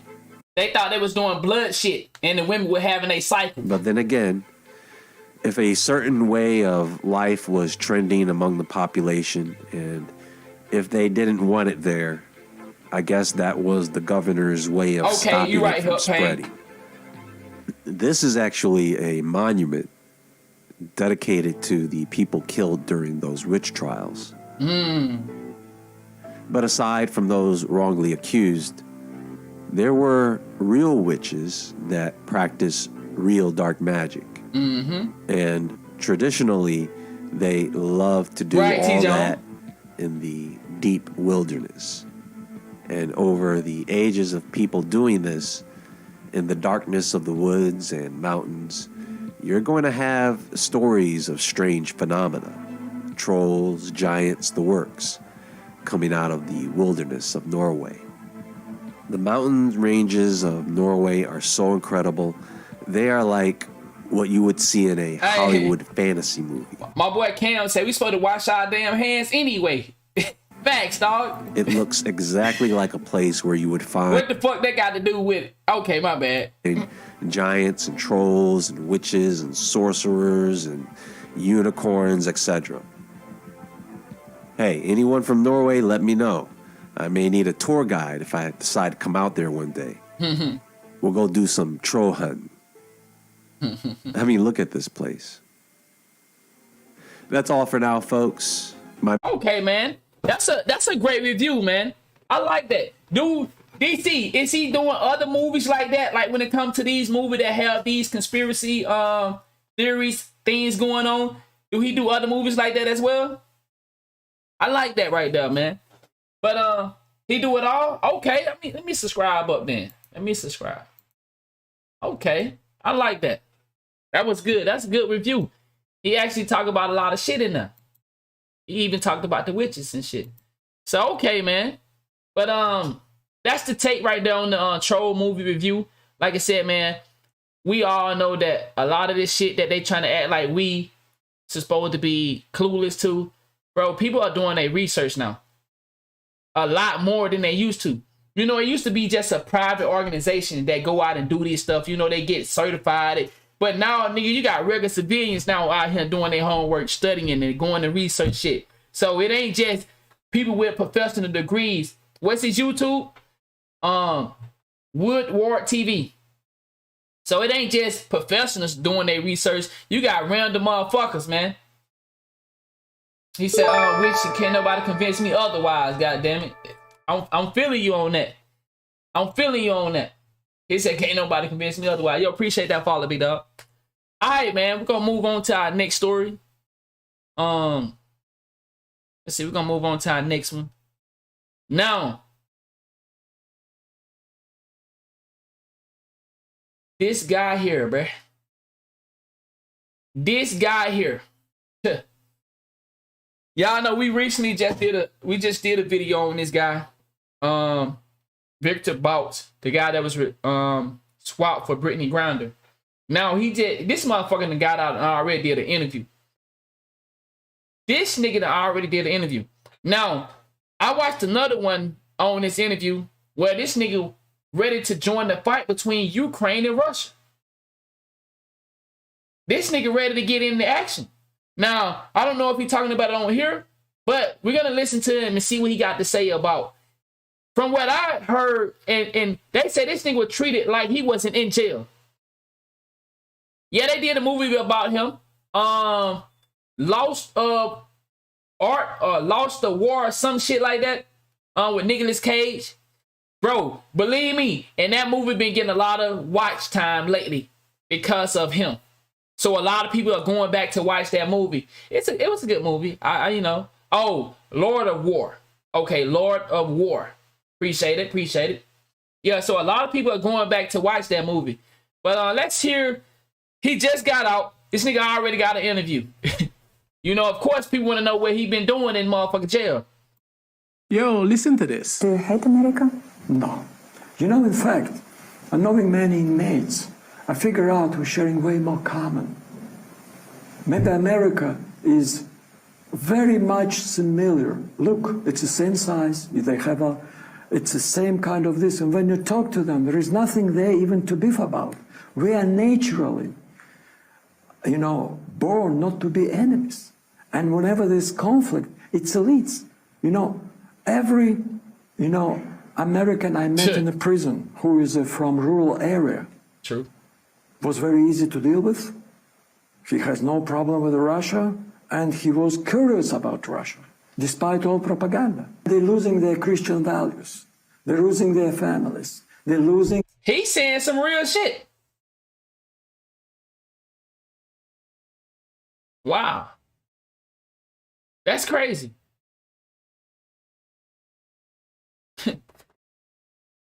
That's interesting. If you pay attention to the world we live in now, God was what kept a lot of people from being reckless. Believing in God kept a lot of people from jumping overboard into being people of evil, hatred. Because we're not born like that. He said, I don't know what it's like. He's doing an interview, and they were asking him, does he hate Americans? And he explaining to how we are not born in hatred. When you was born, did they tell you, yo, this is the country you don't fuck with. You don't fuck with that country. You don't fuck with this country. Moral capacity. Moral compass. That's what he's speaking on. He actually is right about that. We're not born to hate. When we look at kids don't have racism. Kids don't pick a country and hate that. They teach us this. They teach us to hate. We live in a world that capitalizes off of war, capitalizes off of drama, capitalizes off of pain. Them old niggas that run the country, thank you. So he actually right about that. Literally their countries. It's not anymore the same country. We knew America, who used to be a model for entire world and lead, be an example, like they say, a shiny town on the, sparkling town on a hill. And this is, of course, pity. It was a strong country who was really wow. Look at versus what we know America used to be to what it is now. Same-sex marriages. Think about this, y'all. Everything that they taught us as a kid, they know we live against what they told us. Think about that. Everything that they taught us as a kid, we live against those teachings. This is why motherfuckers will look at religion and be like, man, I ain't fucking with that shit, because you taught us one way, but then as we get older and we see America is all about capitalizing. America fund both sides of the war. America love war. They capitalize this off of business, lawyers. These bankers. He's saying some real shit. I wasn't expecting to hear that when we came over here to listen to this nigga. Industrial might, this one.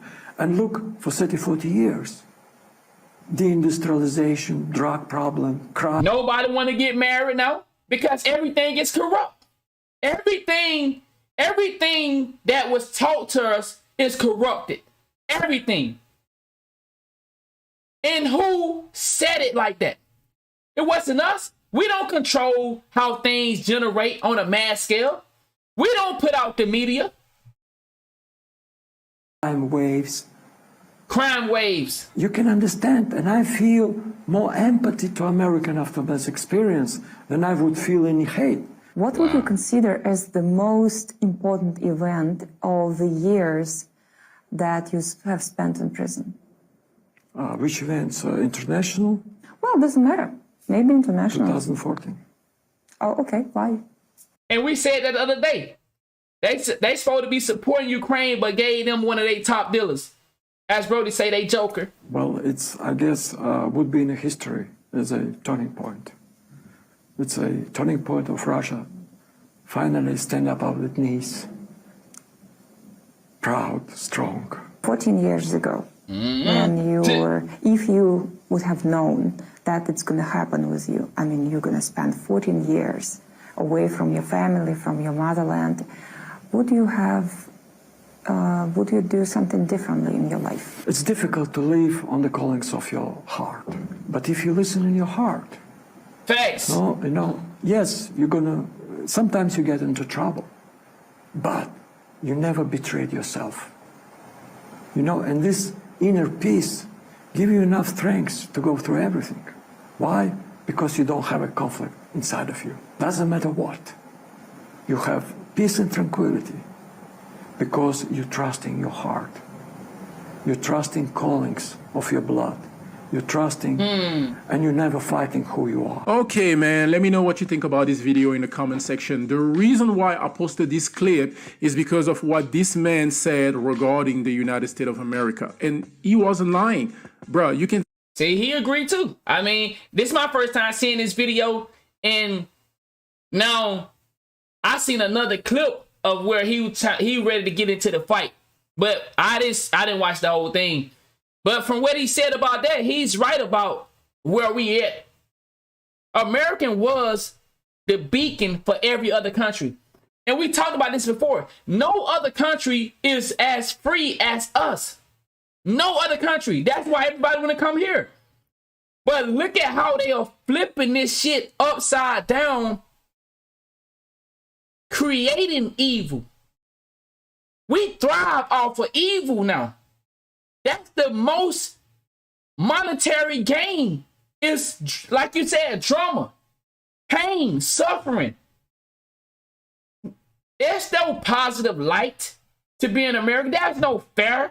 There's nothing fair. But like I said, look at how they allowed China. And now it makes sense. China is running the show. Look at how they allowed China to come up here and set up police stations around. How could that even happen? What does we owe China to where China get to run and control the narrative of some of the things? Now, I heard, who said this? Somebody recently said this. Oh, we got, you know what? I'm going to say that. We're going to say that Kanye West spoke on this recently. I'm going to say that tape. Say whatever you want. This country is getting destroyed from the inside. Bingo. With drugs. I mean, fentanyl is killing hundreds. Bingo. And who allowed it in the country? It didn't start. Bro, man, motherfucker try to act like black people is the center of drugs. Like, we know how to make this shit. Like, we supposed to be the center of drugs, guns. Nigga, what? If we get some drugs or some guns, we don't got no money to even go down the street, nigga. How we going out the country? Somebody has to provide us with those resources. And we always have been the fall guy. Of thousands of people, and the media just doesn't care. Bingo. Crime. Have you looked at California, Chicago, and the media is just like, this country is getting destroyed from the inside, bro. I like what you're saying. We are losing our Christian values. I mean, the majority of the founding fathers were Christian. Yeah, they were Christian. You can go and look it up. All right. And now we all understand my belief into this stuff. But chat, think about this. When you have people that believe in Christian, you know, that's what their religion is, then you expect those people to behave a certain way. But it don't work like that no more. Nigga, you can say you're a Christian and be piping a nigga in the ass. Cause that's the new times. You can say you're a Christian and lay this nigga down for God. Man, I'm gonna lay your motherfucking ass down for God. So it's like, everything that they teach us that say we should love, we should care for one another, we should help one another. Nah, nigga, if you ain't got no major corporation, ain't no motherfucking help and care for your motherfucking ass. You little mom and pops, you little niggas that trying to come up in the world, nah. Free will is only as good as what you do with it. But it's controlled. You're not free. You're not free. You're made to think that you're free. We're tricked to think that we're free. It's a trick. It's a trickery of mind. Because guess what? If you post the wrong thing on your social media, you're done. So it's all a trick. I'm allowed to say this right now, but guess what? I can get terminated. My pages can get taken down for having the freedom of speech. For me thinking and believing in what I believe in, I can be punished. It's an illusion. Freedom is an illusion. Long as you don't step on the wrong feet or the wrong foot. He said, exactly. Oh, you seen that nigga had that dude that had a rocket launcher and posted on Twitter. This young nigga had a fucking rocket launcher. Where the fuck he get a rocket launcher from? Where the fuck do this nigga tatted up all that shit? Young nigga, he got a rocket launcher? What? How the fuck you get a rocket launcher, nigga? Who the fuck gave you a rocket launcher? Right? And I posted a video the other day, and some people are worshiping the devil on the outside. On the internet. Bro, we just seen this. When my boy called me, Kinfo did this breakdown. We just seen these people. Bro, it used to be a sin to do that, right? People, bro, real talk, for my older people in the chat, how rare when you heard of an atheist? Somebody that, now, what is it for the people that believe in the devil? I think the atheists believe in nothing, right? What is the people that believe in the devil? How often did you see somebody that say they believe in the devil? Whether it was through social media or through real life. How often did you see that shit, nigga?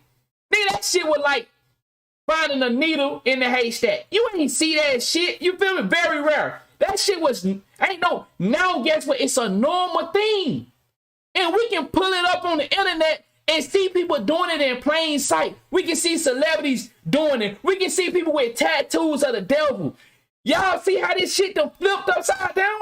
We can literally see people that say they worship the devil. Man, bro, this shit different, dog. This shit different. There's an after school worshiping the devil in middle school and high school and yep. We supposed to be did a story on that. Let me show y'all. If I still got it. Let me show y'all. This is what we have in our country now. This ain't used to be, nigga, what? A nigga can't get away with no shit like this. Give me a second.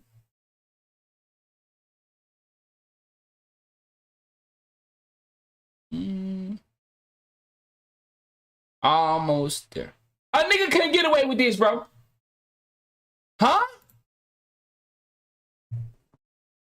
Bro, he was right.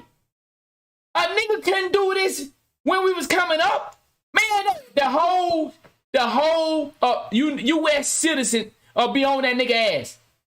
This was done in the dark. Now it's done in the light. This was like we as people would consider this a crime. But guess what? They having school for kids, for y'all that live in VA. Virginia elementary schools to hold satanic after-school program. The school board say they are legally required to offer the club. Legally required. Man, dog. Bro, this shit right here is crazy, bro.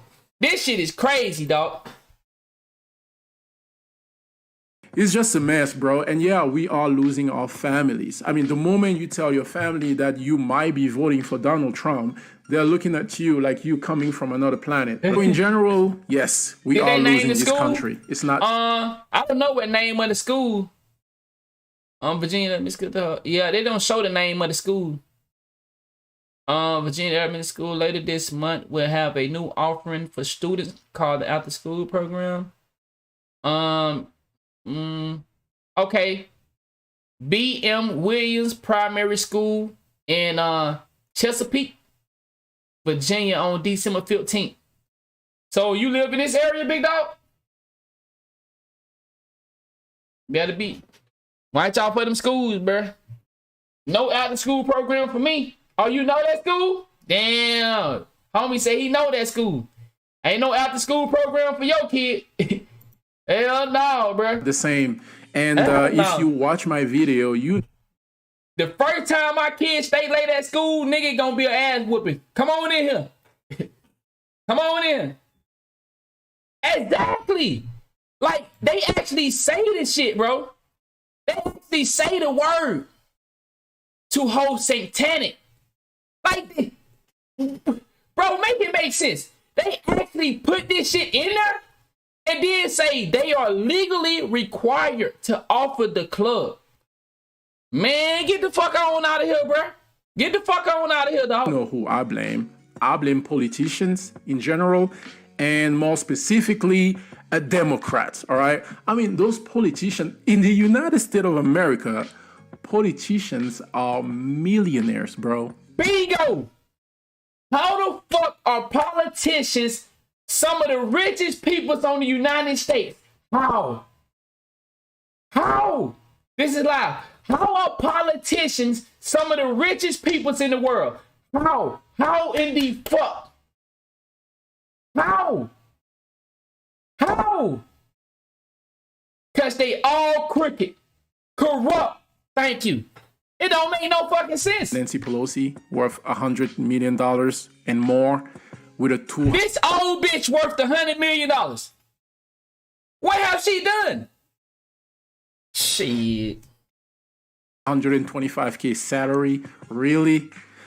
Okay, let me know what you think about this video. Everything else he said, I mean, bro, you are a spy. Okay, so Facts. You are a spy. So let's not forget, he said some good shit, but this nigga still is working with a country that is against America. So he said some real shit about America, but this nigga still working with them people. And as he said, he finna go join that fight with Ukraine versus Russia. The people that we supposed to be allies with, he finna go over there and fuck some shit up. All the way up. Everything else he said there, I was just like, nah, I don't believe you. But that part about the United States of America, which is the part that I posted, I am pretty sure the rest of the world feel the same way, looking at the US and be like, what are y'all doing? I still can't believe we put this man out there in the world for a basketball player. It's amazing, bro. Only the United States will do something like that, right? Sure. God bless you. Catch you on the next one. Man, yo, great video. Great video. Wow. What?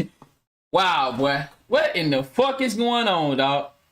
Like, this shit is just so crazy, man. This shit is just beyond crazy, dog. Teach them the stuff he said they actually need to know. Bro, they won't even teach us how to do finance. They won't teach us nothing about finance. They don't teach us how to love ourselves and build a happy mental. We don't get no, we needed therapy in the motherfucking middle school, kindergarten. We need therapy day one. But instead, we can learn about this shit. We can learn this in school. Man, you don't get the fuck on, bro. You don't get the, these motherfuckers say we are legally required. What the fuck? We can teach these niggas about 100 dicks and 100 different type of sex. Man, God. Yo, chat. We gonna end it right there. We're gonna take a little short break, man. And we'll come back in the morning, man. We'll come back in the morning. Man, goddamn. I done got hungry talking about this shit. These niggas, man, I got it. Man, these motherfuckers, bro. Bro, these people are fucking crazy, bro. We got Balenciaga posting that shit, what they posted. These people are doing this shit and showing the world. And we don't see people at an uproar about Balenciaga. What? Man, how the fuck y'all showing us with kids? How y'all showing us kids with sex objects? Man, boy, I tell you, this shit is crazy, dog. This shit is crazy. This shit is crazy, man. Yo, shout out to everybody that tuning in, man. We, you know what I'm saying, for this session. We'll be back in the morning, man, with some more great stories. Once again, just to recap what we went over tonight. We did a great Ballless Life, man. We talked about the young brother in college, you know what I'm saying, Mike Peake. We did the troll, and then we did this. So tomorrow we'll do some more stories, man. I got a couple stories that a couple guys sent me. We're gonna try to get to those as well. Exactly. They coming for the innocent one. You feel me? You corrupt them while they young, they'll grow up corrupt. You feel me? They forcing it. Facts, they forcing it. Exactly. He wanted a nation of goddamn workers instead of thinkers. So did. I seen that quote. But man, I really appreciate y'all for, you know, holding me down, man, as I make my transition over to this type of content. Once again, I still play 2K every now and then. But I appreciate the ones that, you know, don't feel like, hey, man, we ain't fucking with you if you ain't playing 2K. I appreciate y'all stepping out and hanging out with me, man, when I do shit like this, man, because this is the type of stuff that I think we should be aware. Exactly. Break the matrix, nigga. Right? I got a video coming out about that, too. On movies. But thank y'all, man, for taking the chance with me and hanging out with me, man. I really appreciate it. And I'll see y'all later on. We'll come back probably after I come from the gym. Probably go to the gym by 8. So we'll be back probably 9 or 10 a.m. Thank y'all for the love, man. And I really appreciate it, man. Thank y'all, man. For real, for real. Make me feel good. Like, you know, I can't. I'm not the smartest, but you know, what little do I learn, we learn together, man. So appreciate y'all, man. Grateful for the support, man. See y'all in the morning.